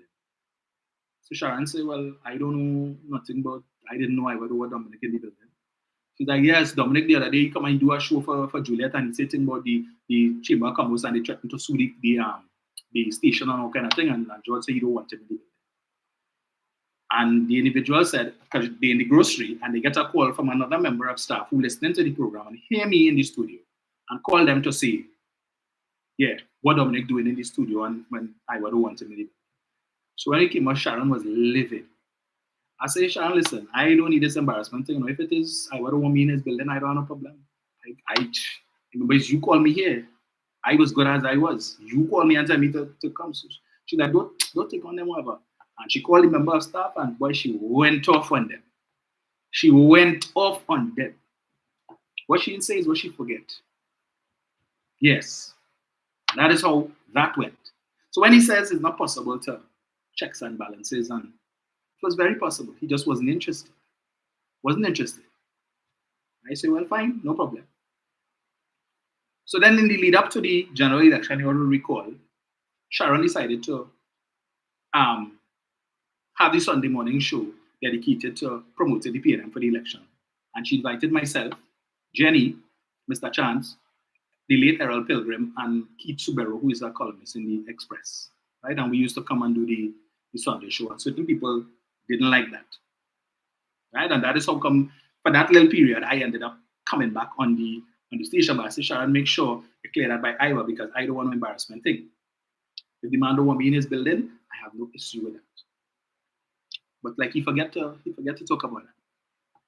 So this thing he talks about, and as I told you all, the issue as to why they didn't want the last year when they gave me my working papers had nothing to do with it talking more nonsense about I wasn't playing ads and all them foolishness. I told you all, it was because of the Monday night forum, UNC paying the money. I would come the next day, and contrary to what he just said there, that is not me objecting to the thing. I used to just play back what the people say and then open the lines for the callers to blast the people. You all know that is not true. There's certain snippets, I would tell Bruce, play that for me. And when he finished playing, I would say my piece. Why this is a lie. That is untrue. And I would read certain things to tell you why what was just played was untrue. Right? After the 7 o'clock, that is what I used to do. And then when we come back at the 8 o'clock hour and we open the lines, people free to talk about whatever it is they want. I never tell them to talk about that. But that is what I used to do. And I knew it was an issue. Because the first time I did it, when we went to the ads, I will call Bruce, and he gave Bruce a proper tongue lashing, asking him, wait, so how you could be doing that and thing. He didn't call me, he called Bruce. And then when Bruce come off the phone now, Bruce eating a piece, but they calling me. But why they calling me is not me do it, is you tell me to play it, I just play the thing. That is why I'm here for, is to do them little thing. If you ask me to play that, it's you they're supposed to call. I said, well, why he don't call me? Why he calling you? I said, well, unless and until he calls me, I will just continue to do it. So the following week, I did it again. And the same thing happened. He called Bruce and abused Bruce, but ain't calling me. Right? So eventually, so you hear what he say that? Yeah. Eventually he did call me. And he say, well, hey, what now? I know the people paying for the program and thing, and they didn't really like how you're mashing them up and all of that. And that's how the station, that's how we make a little dust. That's how we pay the bills and stuff. So ease up on them now. I mean, I ain't telling you not to talk about them, but it's just that if you want, you know, how you just do your thing, you can go ahead, you want to bash them, but just don't play back. Don't play back what it is. Anything from the night before. Because people paying them money for that. And they're upset that how you come in the next day and mashing them up. So just ease off of that. But you could go ahead and talk about them, but just don't play back that. I said, all right, no problem. I left it at that. So, but I continued to bash them, and I know they didn't like that because they had the people listening, and they didn't like how they were getting shown up. So, anyway, so as I told you, same thing they came with in January. They tell me, we want to use this Sunday morning show to create a platform from the artists for them to come and do little interviews and so on. Now, management didn't tell me that. They tell Bruce that he will be working the Sunday morning program. He will be doing the interviews and playing the music and so on. And I came one morning and Bruce tell me that. I said, so when they were planning to tell me this? And Bruce said, well, I thought they tell you. I said, no, sir, I had no idea about this. I know here, and this is the Tuesday before it's supposed to start. I said, well, anyway, people ain't really gravitate to that because, you know, Sunday morning people like the politics. So that's how that went. Then but Bruce said that's just until after Carnival. After Carnival, and then the program come back. I said, well, all right, no problem. I got a few Sundays free. So first Sunday after Carnival, I assume, because this is what Bruce telling me, he said, because it Tuesday before, Bruce said he looking forward to getting back his Sundays. So, well, Sunday again up late. So of course my interpretation of that is we're going back to normal. So the Sunday, jump in my car, I go down the road. Almost to reach the station. I said, well, I know management don't officially tell me anything, and you know, so let me just call Bruce and make sure. And I call Bruce, I say, who on this morning, me or you? And Bruce say, me. I say, so nobody thought it fit to tell me that I'm not back on? He's like, but did nobody tell you nothing? I say, no. He said, but how them those move? So nobody didn't tell you, but I thought they tell you that I still doing the show. I say, yeah, but Bruce, I almost to the station, or they could have tell me, somebody could have called me and say something. He said, well, but I thought you know. So I went back home, and after that, no Sunday program. Well, following week is when I got a call from Robert. Robert said, you know, he started off with a little small talk and think how the carnival was and blah, blah, blah. And then he said, well, concerning the Sunday morning show, right? So we want to change up the flavor a little bit now. So we want to use the Sunday morning to play music and things. So Bruce will be continuing in that time slot. I said, all right, no problem. And then he says, and about Tuesday and Thursday. So we kind of want to change up the thing a little bit to make it a little more balanced now. So, you know, you have your style, but we're looking for kind of a different style. And we already identify somebody to do that, to take your spot. So I say, so what you're saying, I'm no longer on the Titans of Democracy? He say yes. I say, effective when? He's like, from tomorrow. I say, okay. Well, all right. He's like, but you know, if maybe later on we have a free time slot and we're looking for somebody who with your kind of style, we'll probably give you a call. So I think, so I'm a doormat. Well, they just throw me in the corner and when you're ready to wipe your foot, you pull me back out. Okay, that was the end of that. So when Aisha had her program a couple days after, and people realized that I'm not on the morning show and they're hearing my replacement, and then Aisha come on talking about, well, it was because I wasn't playing the ads and Dominic wasn't fired, he just taken a break and all that kind of thing. And people calling me, so I called Mrs. George to find out what is going on. And she says, boy, I don't know what's going on now. I think I gotta investigate and I'll get back to you. I'm still waiting on the call. 1 year later, still waiting for that call to let me know what is going on. Right? Still waiting. So, for the last issue, again, taking this issue he had about me contesting the internal election, and based on what I'm hearing him saying there about I was UNC and then ILP and then I go and contesting the people and then thing as an independent. Again, I was never a UNC. I will never be UNC. And you all know that I was not inclined to contest any election. It is because persons were telling me that I should be the PRO for the PNM, and I used to always be critical of the PNM's public relations. Always say it is weak. And persons used to be in the comments calling in and saying I should consider running for the election. I thought about it and I said, okay. When I saw Faris Al-Rawi was contesting PRO, I said, well, Faris did a good job last time. I'm not going to touch that. Let me try for social media officer. Right? Again, at the request of listeners and persons making that suggestion. And that is how come I decided. When I didn't come and tell you all that I was contesting, after I filed my nomination papers, it was Sharon who came the next day and told you all that. Not me. It's not I came to broadcast the thing. So, but he has an issue talking about how I go and contest the people and them thing because I was UNC and then ILP and now I come to. Mr. George needs to get his facts straight. I was endorsed. It had persons, MPs, members of parliament, who were encouraging me as well to run for the position. I got endorsements from several sitting ministers who told me, yes, we think you would be good for this position. In order for me to contest the election, I had to get nominated by a party group from WMERA, and I had to be approved by the constituency executive. That is how it works. I didn't just go and fill out a nomination form and say, look, man, I come to contest like in the UNC. It doesn't work so, right? I had to get the blessings. I had to go and sit down with the MP for WMERA in her office. I had to write to her requesting permission to be endorsed by the constituency to contest the position. And then I had to go and see her in person, sit down in her office. All of that I had to do. So when he make it seem as if I was a UNC and then ILP and come to miss me with that BSc. When you don't know, keep quiet.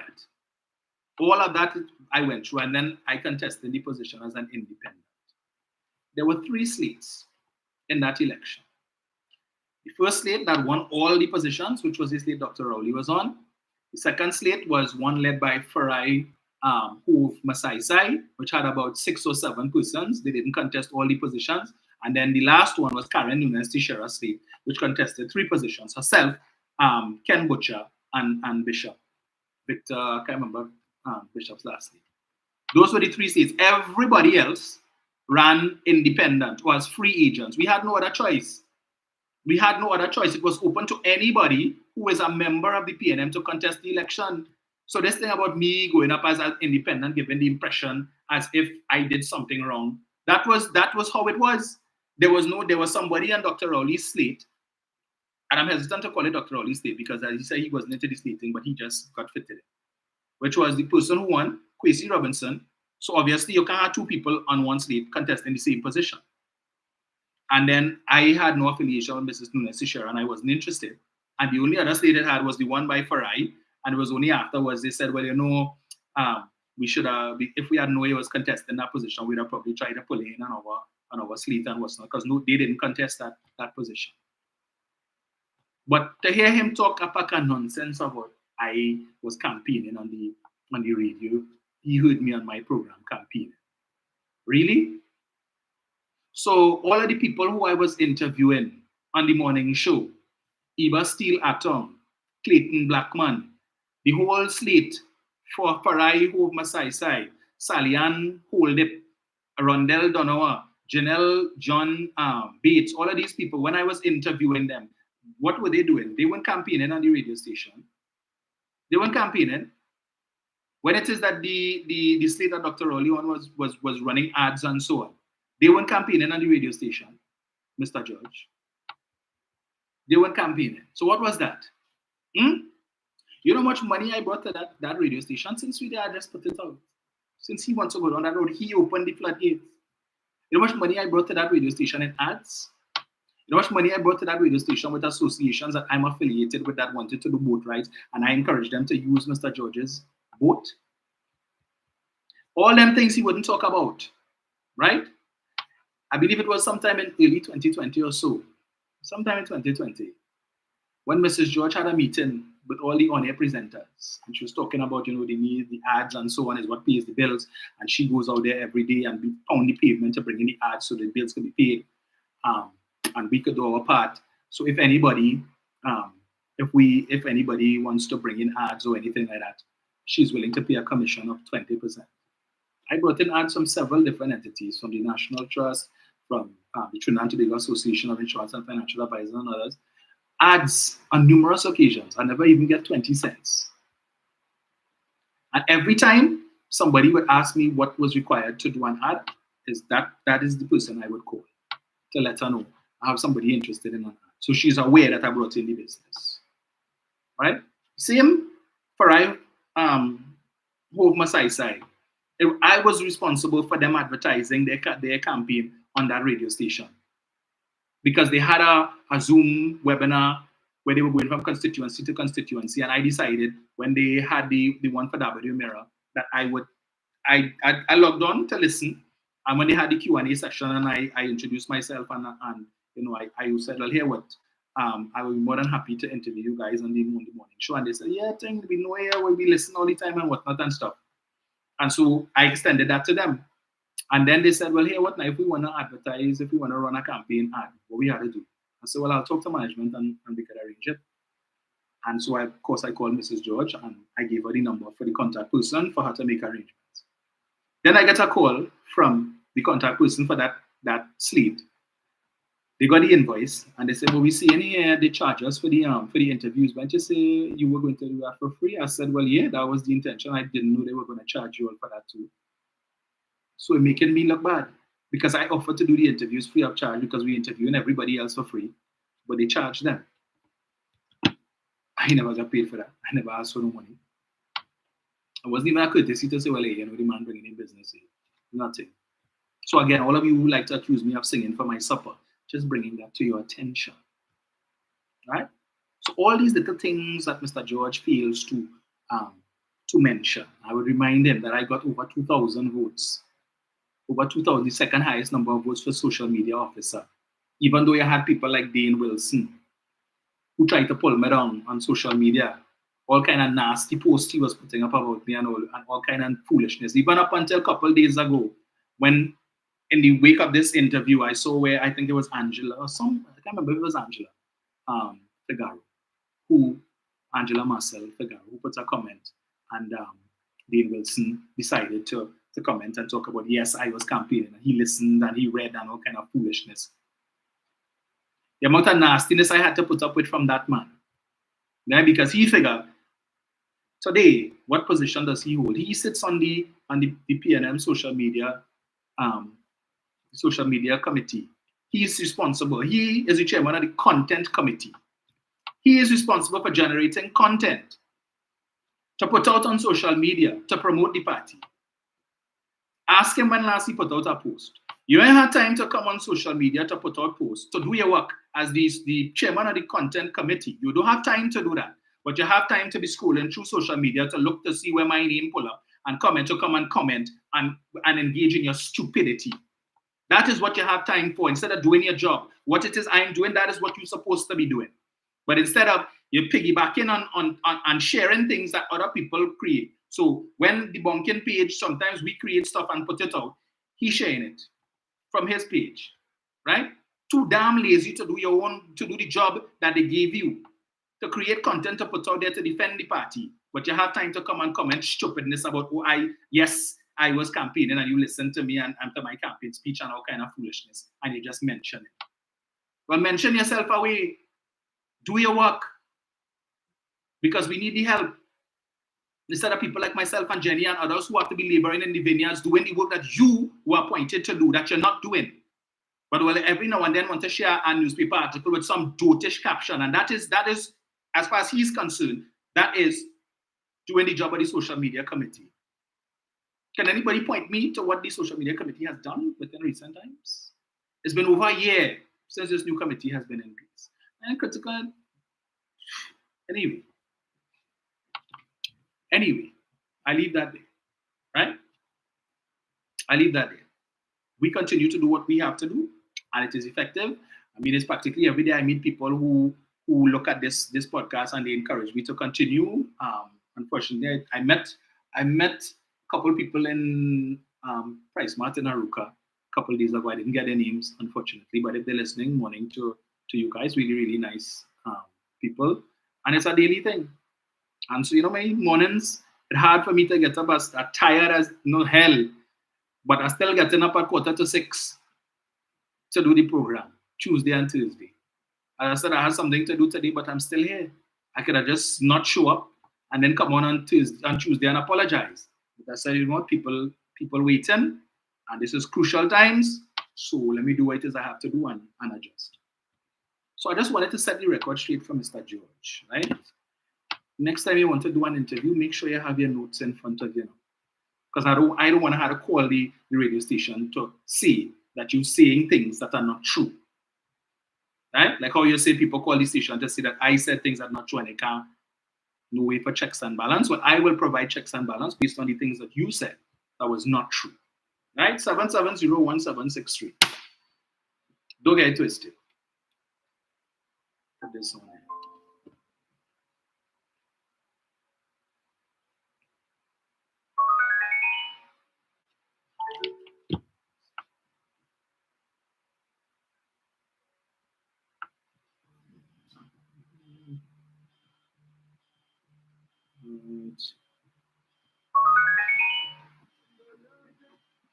Jenny.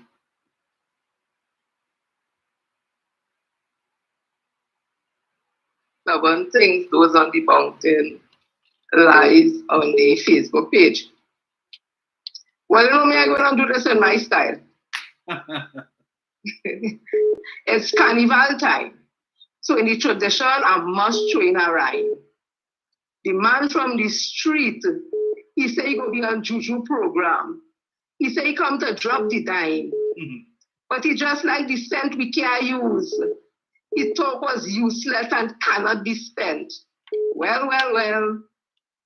Now let me move on to Auntie Kamla, who is a TNT undefeated serial loser. Mm-hmm. She can't win an election challenge.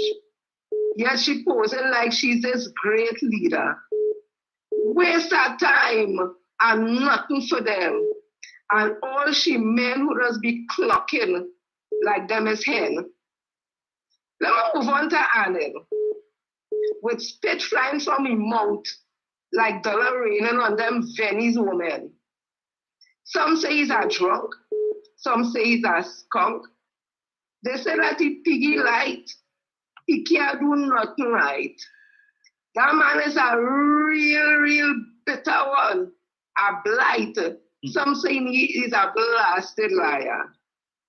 Then we come to motor mouth. Or is it frog mouth or foot in the mouth? Who when you watch him, you just feel the game a clout. Another waste of time.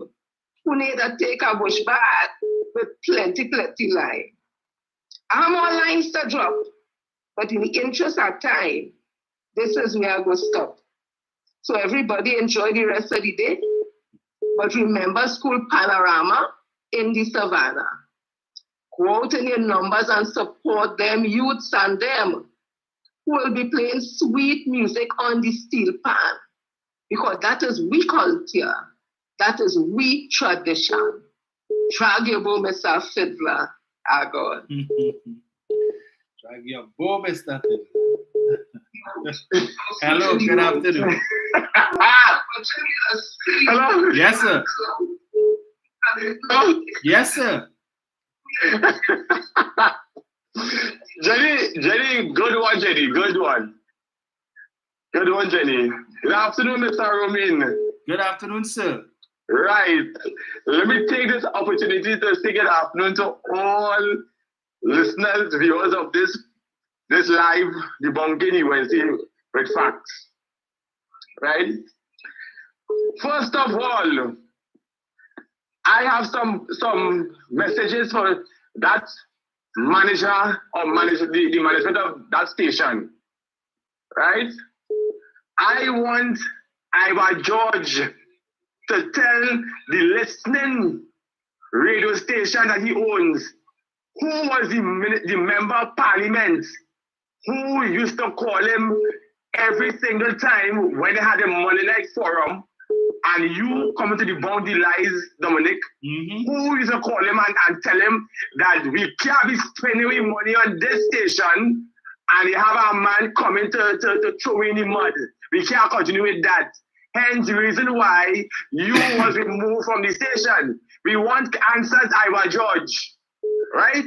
Because you come and say always some ad segment, you blasted lie. You understand? You're lying for a big man. You come on the radio Thursday, but I interview and you talk a set of hogwash. Right? Why Aisha left the station? Your woman tell you why she leaves? She said I said that deceitful efforts in that station. You understand? Aisha well told me that. I said that deceitful efforts in that station. And she was being pressured. That was she ended up leaving that station. Come and speak the blasted truth, Iva George. There's a deceitful man for a big man. You understand? Aisha Wells told me that. She said Aisha Wells told me that Iowa and them management is deceitful. You understand? They blinking deceitful inside of there. And the corners of them was towing the line with them. You understand? With the likes of who know who. You only know them very well. There's them pressure the girl to leave that station. You understand? Don't come and talk stuff foolishness. I say, oh, and Dominic and speak the blasted truth. You understand? Speak the truth. Right? That's why hence the reason why that station is where it is at present. It's people who listen, and engineers always say, it's listeners and callers that build a radio station. Once you don't have listeners and callers and ads, you have no station. And that is what I was just to understand, is your listeners and your callers, the highest station going. Main thing in you have businessman, okay, all well and good. But don't come and lie on people. Speak the blasted truth. You understand why? When I was at Aisha Wells on she program, why you want to talk that you didn't want me there? You didn't want Jenny and Juliet program. Speak the truth. You understand? But anyway, Dominic, but that being said and done, this is your podcast here. You do what you have to do, and you have your supporters and your followers and your listeners. It have right thinking people in this country will come every Sunday, Tuesday, and Thursday to hear what you have to deliver to the people. You understand? And to hell was with Iowa George Station. The only program I will ask you to listen to that station is Juliet. After that, I'm ready to business. You understand? I remember last year when the thing with you with Iowa George, you know me and this boy had it out real bad. You understand? We had it out. Anybody who know that, they know me and they'll had it out on the station. If we should have done social media. But today we good. You understand? Because at the end of the day, life too short to hold people in mind. Right. But I was George and them, so it's a set of hustlers. You understand? You look at see where you can get $1 from. Just come out and say that the UNC was funding you and they didn't want Dominic on the program on the station. That is all. Dominic is a big man, he's not a little boy. You understand? But that's it, and then Dominic, as I always say, you have this platform, you open this platform any given day and you could do what you have to do. You understand? People, you are your followers, once I am wrong, you know me, you know I there's a thing. And again, Yes. Right? So, look and listen, good program. Thank you, sir.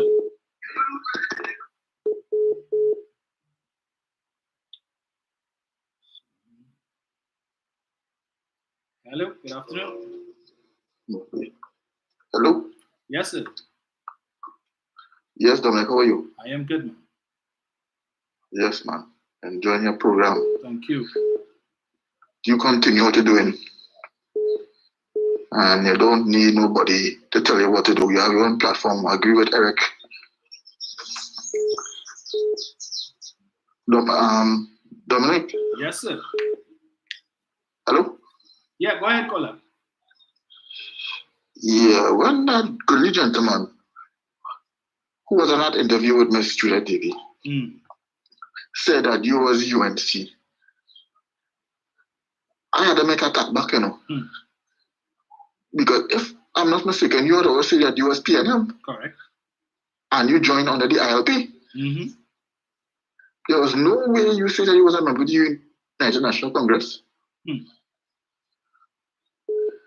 So somebody is a stranger to the truth. Correct. And also they talk to the reason why he was in a meeting with Jack Warner. Right? Remember Jack Warner, they brought in Jack Warner back? Right? He's saying he and Jack Warner go way back. Back in the FIFA days, and also he make another lie too. That Jack Warner brought soca to North America. I want to find out what's going on with this man. Because I could remember, whoever Jack Warner is, I remember in the 2000 USA campaign, they had a song called Who Let the Dogs Out by Anson Douglas. So I don't know what's going on about, but Jack Warner just wanted to bring in soca to the state. Soca was already well known already. You understand, Dominic? Yep. I don't know what you're talking about. I could go way back. Right? Marsha Montana was doing the thing. And have other people from the small islands who were doing the thing. Touring all over the States and the UK. Bringing soca music to the international world. Yes. You had MTV, BET, and VH1 had special segments devoted to Caribbean music. So soca was already known. And let me go further. Who Let the Dogs Out was shown in Naughty Professor. So me know Jack wanna come to this. Right? And the next thing, this so-called confrontation that this lady want to have crime talks.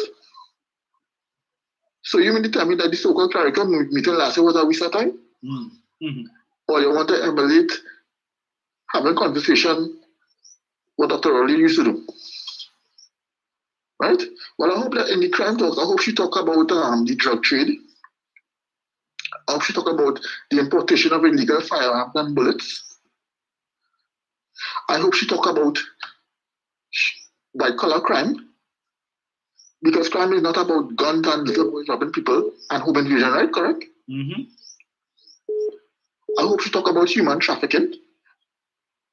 And talk about certain people, government or opposition members involved in human trafficking.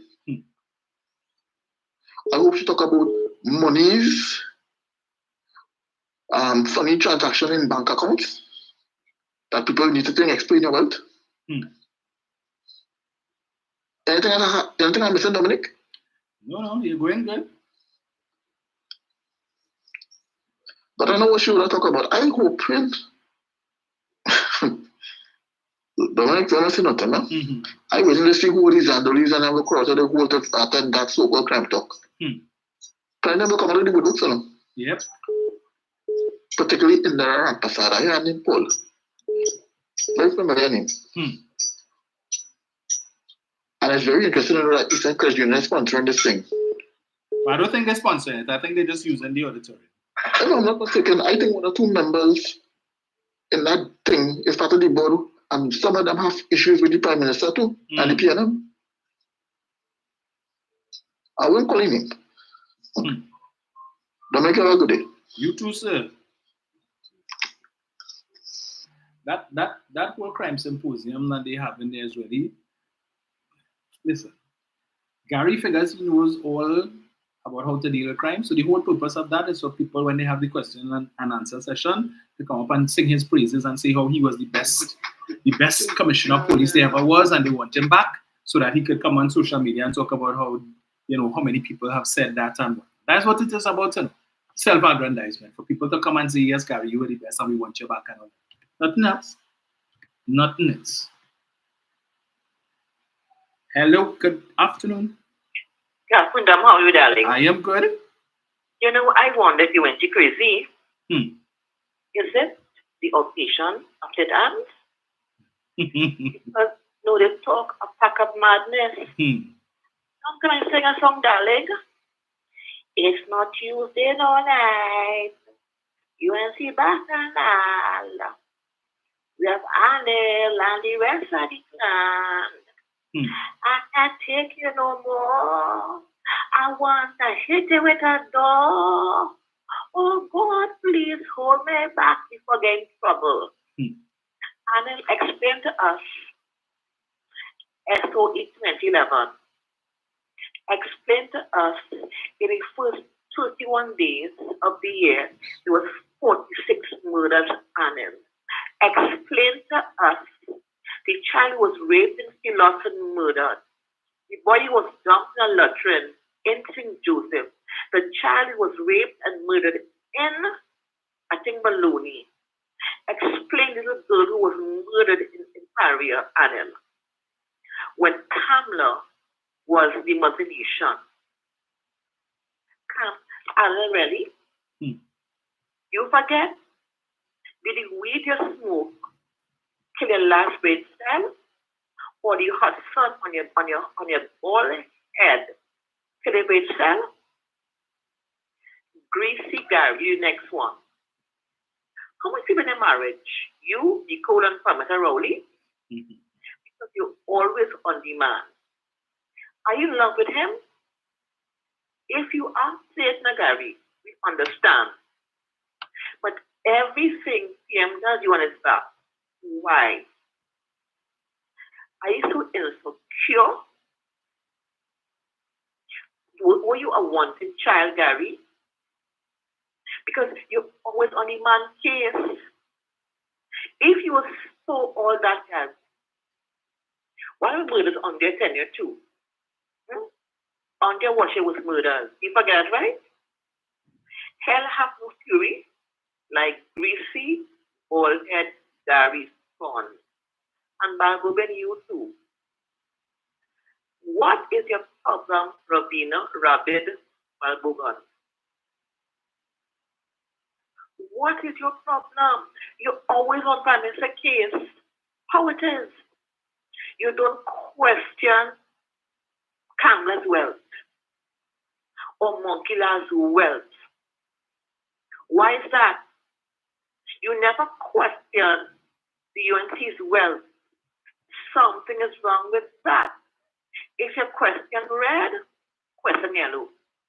It tells me your hate for PNM is such you are blind.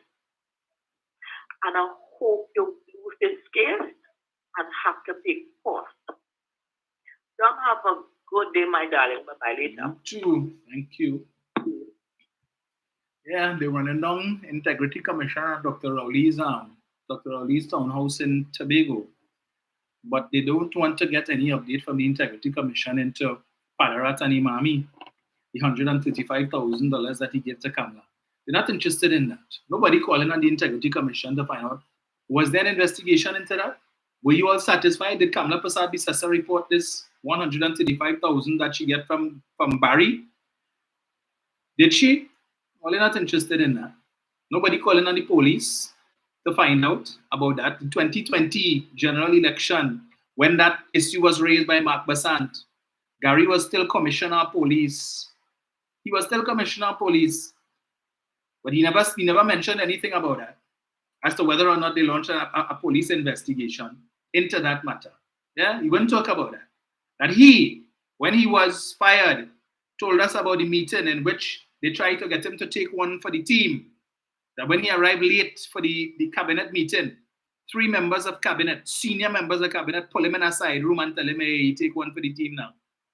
Retract what you said about Annan asking you to call David West. He said that. Misbehavior in public office. Witness tampering or attempted witness tampering. You became commissioner of police. Did you tell your officers to investigate that? Did you give a statement to the police with respect to that, sir? That were 3 members of cabinet, of which you were a member before you lost your work. You made an allegation of witness tampering, misbehavior in public office, attempting to pervert the courts of justice. And you were commissioner for 3 years and never investigated that. But we put you back as commissioner, right? Put you back as commissioner. Now that you've exposed your hand, now that you've shown us that you have an allegiance to these persons, can we expect that if they win election in 2025 and you become commissioner of police there because you're so craved that work, you get it back, you would be inclined to investigate any allegations of wrongdoing, or will you just dismiss it like you did Emailgate? Come to tell us that Emailgate was fake and that the emails were fake, but yet still Google says something else, Microsoft says something else, the US First District Court said something else. The only people who said the emails were fake was the UNC and yourself. As commissioner of police, you dismiss it. So can we expect if you come back as commissioner under them, and they accept the merit list with your name first on it, with the police service commissioners appointed by the president of their choosing, can we expect, sir, that you would refuse because of allegiances to them for giving you the work that you so crave, that you would not be inclined to investigate any allegations of wrongdoing? Did you investigate Stacey Rupner-Ryan letter? Did you investigate Eleanor Donaldson Honeywell's letter? You didn't investigate any of those things when you were the commissioner of police, where there are statute of limitations on it. 3 years after, 2018, when you became commissioner, that was outside of the time period when you could investigate it. Really? But donkey, how long since Dr. Rowley bought his townhouse and only want the Integrity Commission to investigate it? Still. These are the things to watch, and these are the people who telling you put us back into office. And another day, I will explain, we will discuss why Mr. Warner has come back into the electoral fray, right? After bowing out of politics, why he's now back. And I will tell all of that today. In the interest of time, we'll save it for another day. Brian. Good afternoon to you, Dominic Rumi. Greetings, sir. Good afternoon to all of your listeners and callers. Dominic, yes, sir. This first 2 weeks of this new year, after certain issues and certain events, have opened my eyes to a lot of things, and I've drawn my own conclusions. You know, maybe perhaps I had these conclusions before, but I think at this juncture, I am more convinced of certain things. And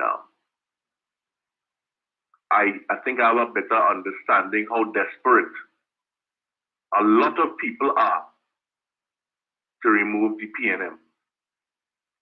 Not maybe because they will be in office, you know, but maybe it may open certain financial and other doors for them.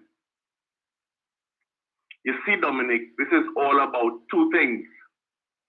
And I always look at a lot of movies on television, and it's at the end of coming to the end of the movie, when certain things are brought to the fore, it is also about 2 things: power and money. I don't know if it's in that order or the reverse order, but I believe maybe power brings the money. And therefore, if you're not getting that power, if you don't have the power and somebody else has it, it may stifle your earnings, your bottom line. And perhaps maybe if you have the money, it may give you a sense of authority and power that perhaps you could say and do anything. And to hell with anybody, as they used to say long time, to hell with the British. But to hell with what anybody else thinks. Because I'm saying all of this to say, my understanding is simply this. I will line with you. I will do business with you because you are fixing my bottom line. And anybody else want to get between that, whether right or wrong, is irrelevant to me. Once my bottom line getting fixed, it may not only affect the truth may not only affect what they are saying.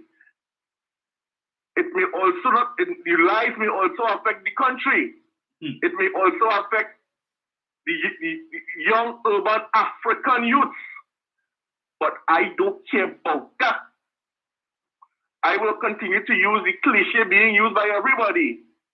I am concerned about crime, and the government is doing nothing about it. Because it works for me. But when I could ask you a question, that why it is, are you telling me that if somebody is coming to bring facts and video references to debunk the lies, the disinformation, the misinformation that is being perpetrated on an innocent society who will not be able to do the research in time, or does not perhaps know better or may have forgotten, and they need to be reminded that I talking foolishness. It's a stupid question, and I am saying that. No comment. But it's a foolish question. So you are telling me, as far as you are concerned, I will get rid of anybody, regardless of whether they're telling the truth or not, because it does not benefit me. Because if a man threatens to remove his rum talk or his ad from my station and affect my bottom line, regardless of what he says, I ain't taking that. I'm moving you. Yes. It's easier for me to remove you than for me to tell those people, well, take your ad and take your rum talk and go. I ain't doing that because my bottom line more important. You understand? So I am hoping, like certain people say, that it has no check. It has no check back. So wherever I say goes, because that's my station and I say so.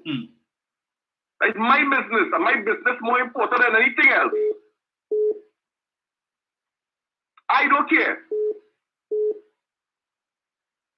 You understand? So I could perpetuate a lie for over a year and left it so. I am man enough. I ain't human enough. I'm not honest enough to come and say, hey, here's what's going on. It has to do with money, you know. It has to do with my bottom line, you know. It really was not no ads. It was about an ad, about a rum talk that would have been taken away from me, and it would have taken money out of my pocket. And I can't allow that. I don't care what they say. I don't care about your facts and your opinions and your debunkering. Nah, me studying that truth. That truth could go to hell. I concern about my bottom line. And if the lies coming and my bottom line is being blown up, I will deal with that. Because I listen to them. Don't mind it have corruption people before the court on your side. Don't mind it have people who have questions to answer on that side. It's okay. Forget about that. I ain't studying that. I studying my bottom line. I don't care what nobody thinks. So you could ask your foolish question. No comment. And therein lies the problem in this country. Because if you telling me the way to solve crime is to put camera in every house, and that will solve the crime here, we'll catch the perpetrator. Because you have to put on the mask at some time. So if you even put it on in front of the house you're going to rob, you go put it on just before you leave home. You must catch him. Well, I see 4 men get shot in Belmont. And the perpetrators had no mask. Up to now, they catch any of them. I see a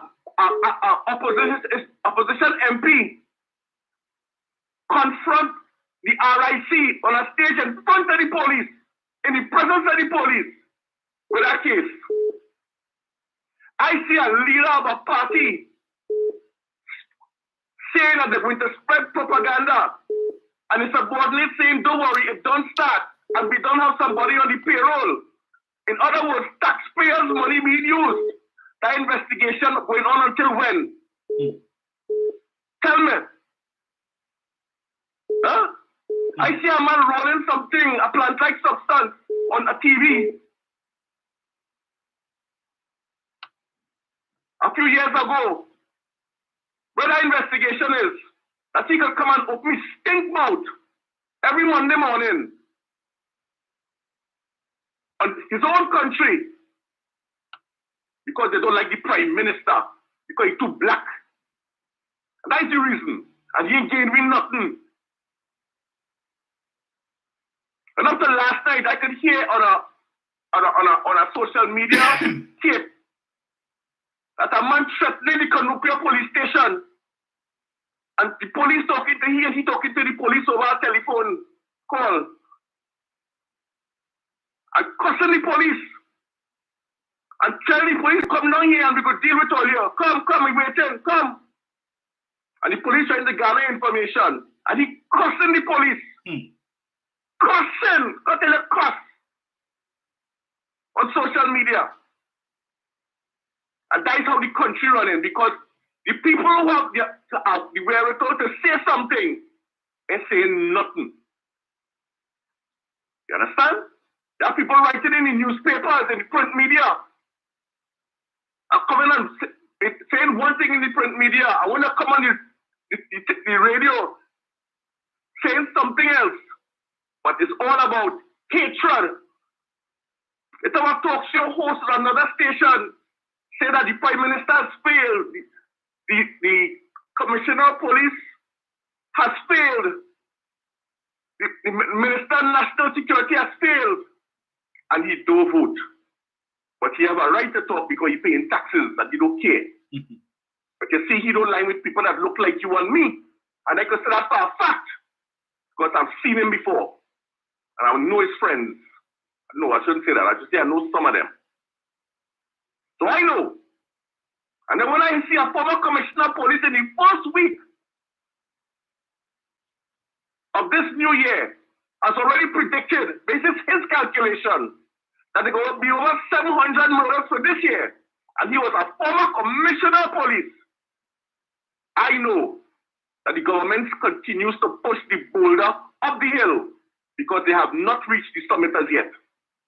And then he slipped, and it will come straight back down to the bottom. Especially if we fail to not cast or cast our vote for anybody else than the People's National Movement. All of these 8 years and change of all the hard work to take us out of the brink of the IMF, the brink, and bring us back onto solid ground.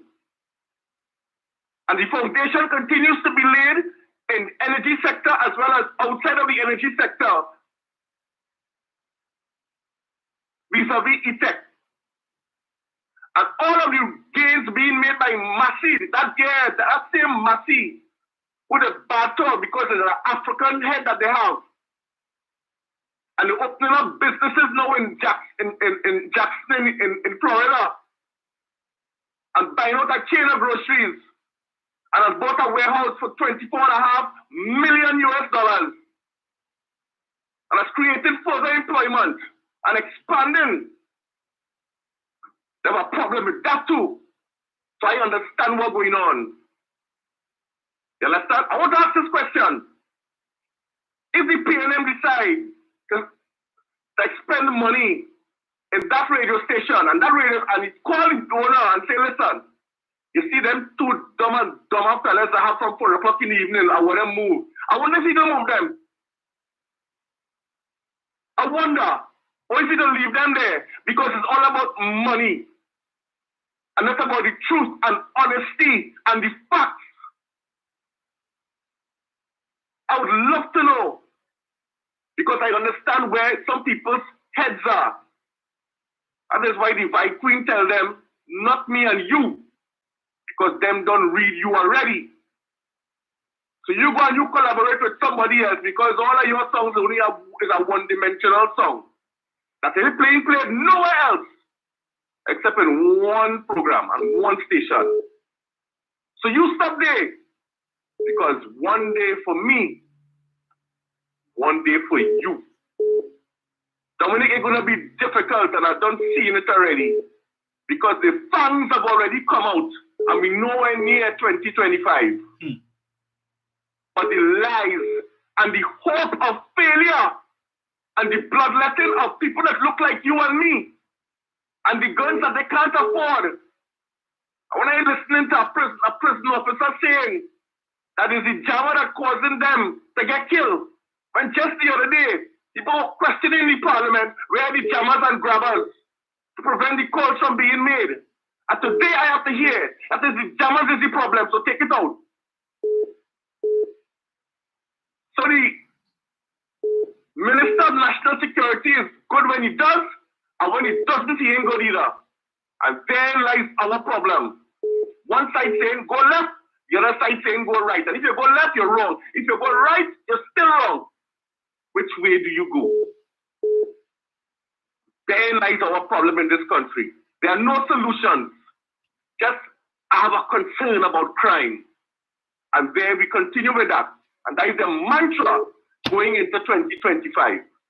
Absolutely nothing to offer the government to assist us. Absolutely nothing. No good commentary. And then we have a judiciary who refuse to do the work. Regardless of what this government does, our courts are a revolving door. And then you have people who are being financed to carry matters because the Integrity Commission throwing it out. They say, no, well, then we go take it up because something has to be done about this Prime Minister. Because we ain't getting justice anywhere else. No matter how many times they beg, no matter how many times they plead.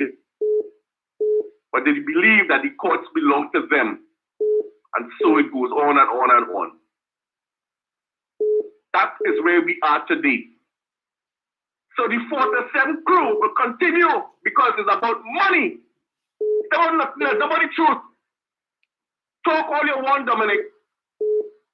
Talk all you want, Jenny. Talk all you want, Mr. Chance. Talk all you want, other callers, Tallman. So everybody talk. If it doesn't matter to them, the lies must continue. Don't mind they get a political slap Tuesday going in the funeral. It doesn't matter. The lies must continue. And we will have our people there because them like money more than country and more than their own. Who cares how many die? It is irrelevant what it doesn't affect my bottom line. Have a good day. Thank you, sir. Hello, good afternoon. Hello? Hello. Hi. Hi, Hello. hi. Hello. Hi, hi. Yeah, I find Brian and then the girl over there. Let me privilege to take over you. Come on, Brian. Yeah, you. I find some of the privilege. Yeah. A lot of people want to. That's why I have a zone. I want to get a vote. That is best. Let's Dominic. Thank you. Hello, good afternoon. Hi, good afternoon, Dominic. Yes, sir. Dominic, good afternoon. Yes, sir. Go ahead. All right, yeah. All right, I listened to a piece of the interview because it was advertised that he's coming on the thing because he said he actually going to rebrand it himself. So I was interested in hearing what he had to say. But as a businessman, I don't think he understands the principles of business and how business operates. Now that he realized now there's a backlash in taking that contract from the UNC. That things are happening because other than you get money to do something for a period of time for the UNC to peddle their misinformation and disinformation. The business also, and in terms of broadcasting and in a radio station doing those things, it also runs on advertisement. And the advertising companies and them who would, get the diesel ads and do ads and pass it on to the radio stations. They look at the market and see which radio station, what program, thing, and the money value for the clients. Mm-hmm. And they look at these things and they share the ads and those things, so in just you have your programs, your paid programs. There are other things like advertising. I mean, somebody have a soft drink or somebody come up with some idea, some little thing, and they go to an advertising company, and the advertising company would look at spaces, how much people listen to, how much people tune into the program, at what time, you have peak time, you have down time, and they do these things and they pass it to the customer, and the customer gets values for dollar. But if you decide to hold on to a political party to peddle their misinformation and disinformation, and then a lot of people turn off for the political party, you won't get viewership. Mm-hmm. You won't get it at all. So you when your contract ends with our company, with our political party, and if you don't get a renewal, what you gonna do? Not say you're gonna rebrand yourself and come back and try to fool the people that are rubbish at talking. Yep. Because I listen to the guy and he's a very good entertainer in the business of soca and those things, and he hit a jackpot in terms of he was lucky the way he moved forward, but he is now into a business in radio broadcasting, and he has no knowledge of that, and he's making rash decisions. He's supposed to get a manager, somebody who understands it, pay them a good salary, and let them run your business for you. And you don't get involved to say, who's supposed to be thing and who doing this and who in that. A good manager would know, because the good manager at the end of the day, they're looking at the dollar sign. Even though if you're going to take a contract from a political party to do something, you can't tell me or the next program and the next thing to go say this because don't say that, unless it's libelous or something like that. But if you're dealing with facts, I mean, it's little I can do. I'll tell my client, and then that is little I can do about that. Unless all they want to buy with them states or some kind of thing. And these still underhand things that happen. But in terms of the long run of the business, he no feeling the backlash of that. Because you got to be cutting down one thing, because other than the PNM, the two base party, PNM, PNM, there are other little parties who want to get a little airtime, a little time too, and those things too. And they will be looking at all that too. And, you can't get this one, you can't take this one, you can't do that. And so I see problem. But I was following up and I was wondering, how all these things happen. And you're hearing those things, those snippets, and you're trying to paint a picture and know that you explain your side of the story compared to his. You can make a control in what he's saying because he will cover. He'll feel miscom. He would never want to look back. But he would say his part, you say your part, then you just use your common sense and just type out what makes logical sense, and it just go in logical sense. Well, he would have opened up a perfect opportunity for you, and now you have your own program, and you're doing well. And I look at your numbers and things, and it's growing. And a lot of people tune into, because other than saying that you're PNM and you're peddling PNM, you'll also go into issues and explain a lot of things that people don't understand. You could explain it to them. And some of those things too are really politics or anything, only one political parties, some basic issues, and how business people also run their business, and how the consumers, how the consumers and them get robbed by business people. You explain. so we can be enlightened and know how we are going to shop and how we are spending our money. That's another part of your program that helps a lot of people who listen. You know, it's not like all the time it's just about, UNC and this thing and then PNM and it should pay them. Yes. It would sound so because but most of the time UNC always put in some misinformation and people have to, get the facts out here because a lot of people run with the misinformation. Correct. As I see what happening now, I know if you're hearing it that somebody puts out voice notes on Dr. Rowley and how he corrupt and taking me from this one and he's linked with thing and helping a fellow called Big Mike, not the Big Mike thing I said. Big Mike, a guy from Frisco, who was the common-law husband of Jenny. Jenny's on the boulevard. Right. It's a serious thing, but when you look at the voice going on WhatsApp, there's no name taken, no nothing. And people just doing that, pure misinformation, and the UNC will go over time because they gain badly. And that just jump out right after Kamala get embarrassed by Makeda. So they come with that plan and they put that thing on Rowley and thing for the shooting in the mall and the guy who thinks even Dr. Rowley connected to him and the FBI wanted him and the guy exposed them. What kind of rubbish the guy was saying and he said this intelligence and it's people from outside and that for me. And I just started shaking it. I didn't even bother to answer it. I say, well, they come in for carnival and then they come back, they want to talk that stupid talk with me. I just tell them, listen, they get all the information, make sure you get it from reputable people. That's all I had to tell them. And I don't run with everything that you see on TikTok, Facebook, and all that nonsense. I will UNC and over time with the Cambridge Analytica. Because they realize that they're really trying to rob that team. But Kamala don't know what to say again. I'm not back it against the wall. And she will lash out at anything. You have to be careful. I will just get another piece of it. I hope he can get a big contract from them and get some big money because he realizing that he's losing a lot of money. And now he's looking to rebrand. That's the piece of that. All right, Dominic, well, I'll listen on this side. Thank you for giving me a little opportunity to say my piece. Most welcome. Right, so I've gone over my time, but because I told you all I have all event to attend.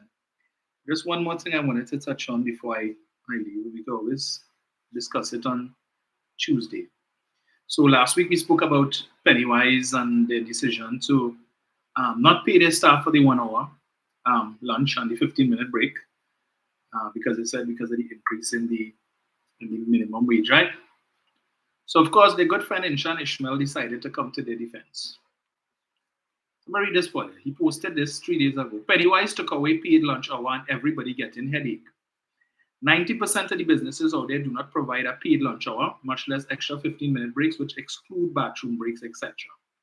This company and their charitable arms builds a house every single week in Trinidad for families in need.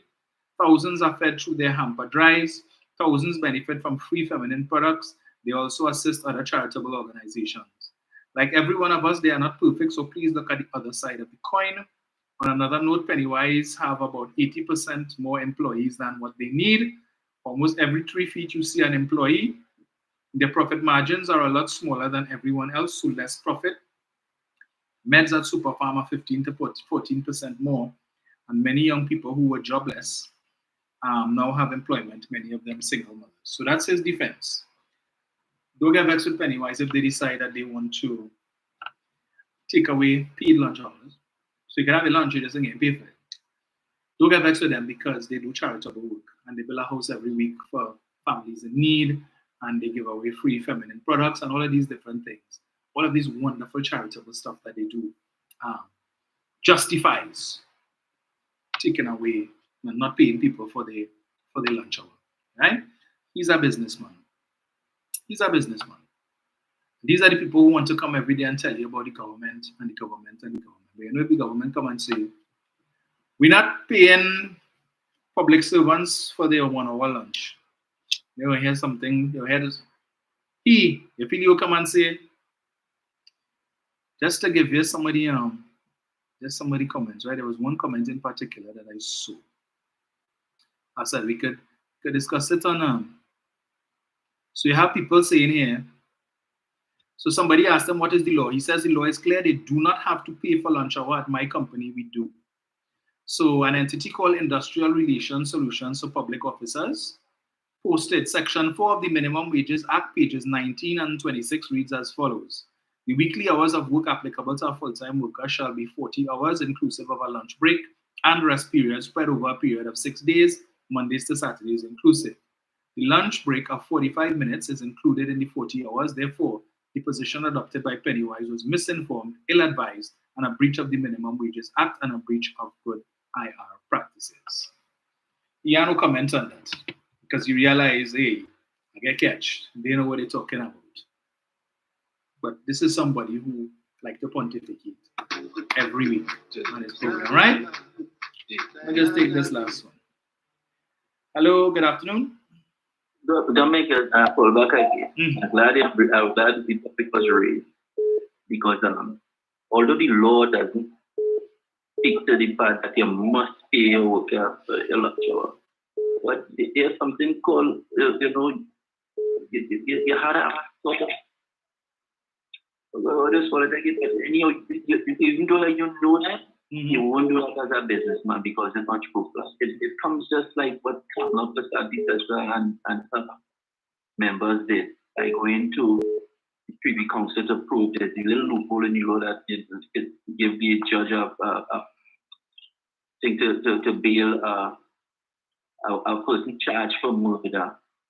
See, because they lose it in the High Court and they lose it in the Appeal Court. Because the judges, they saw it there and they realized this thing. But you just the fact that you wouldn't raise that, you took it to the laws of them, and laws of them don't care about you pay them and UNC. They deal with the word of the law and things. So they end up getting through it now, so we see what happens. Because that, these are things that you wouldn't, even though you know that, you ain't going to touch it. Because when the owners of Pennywise, Paladin, and them realize that as religious people, it's unscrupulous. They backpedal on it, and they think it, right? But if you look at Injan Ishmael, he's an unscrupulous businessman. So he would side with anything like that which is unscrupulous. But his businesses, I am looking at his business. He was growing, and now he's on the decline. Because remember, he blackmailed Dr. Rowley. Well, actually, he tried to blackmail Dr. Rowley for the US dollar. But he wasn't telling us what the Trinidad Express won the libel case that he gave them. So you don't know why he talk about him. Run to the court to sue the Trinidad Express. They're saying that he was flagged. Hence the reason why he not getting US. But he was peddling that no US, and the government this and the government and the government. But he wasn't saying why he was getting US, because they flagged his business. So now that he's losing business, all the top end cars he used to bring in from the Middle East, he can't bring in no more cars again. So he started to lose revenue on that segment of the business. He started to blame the government for that. All things bad and people have no money and all kind of. So he gone into collision. So he gone down in the depths for the smaller businessmen to try to take away hope from them. Because he's advertising 60 years in the business of doing collisions. So you have a vehicle that you have a small collision, he could fix that for you and he's doing all of the things. Reason why his business is failing is because the way he runs it. And it ties back to what I was saying and what I read. That Paladin and them in this business for a long time. This was his father's business. He and his brothers and them, they're doing extremely well and they're growing rapid. He just don't own certain things, they own things like mini malls and those things.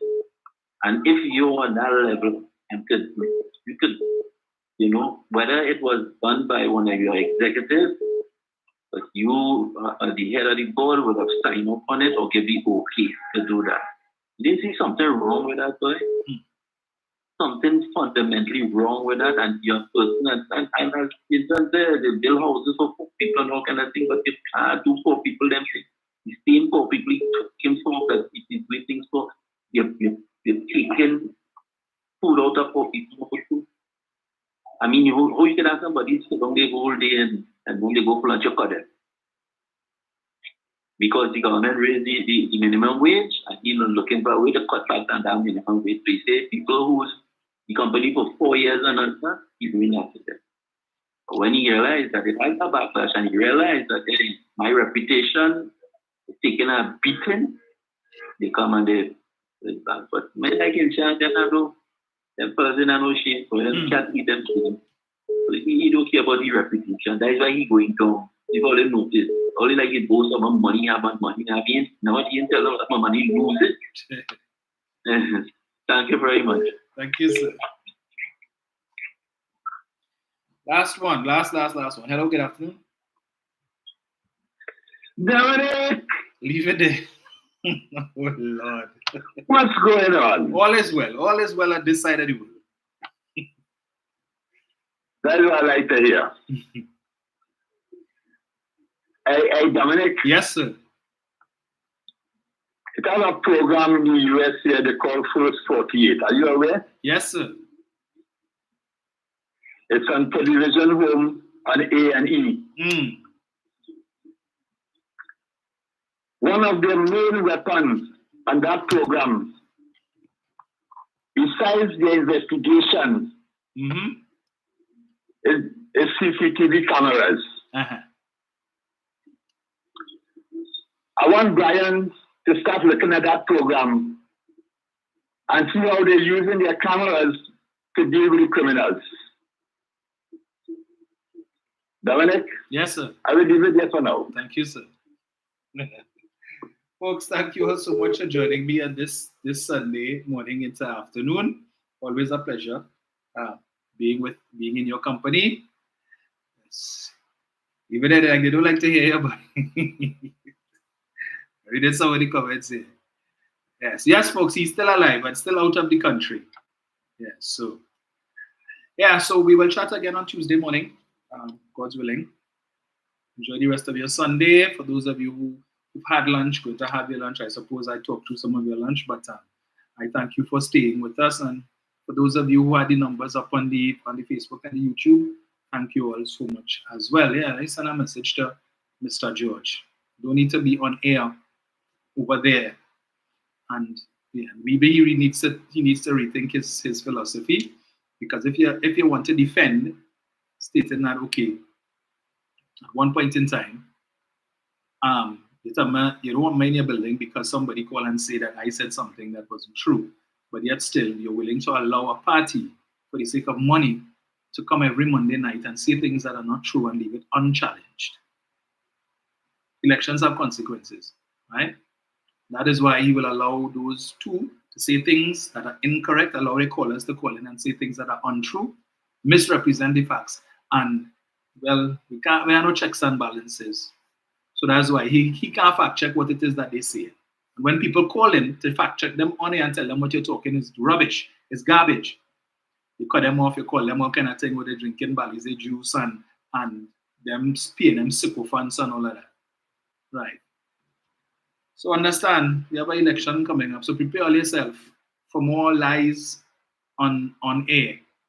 But we will debunk it here, because here I could play the Monday Night Forum to my leisure, and nobody could call me and tell me I can't do that because they're getting paid.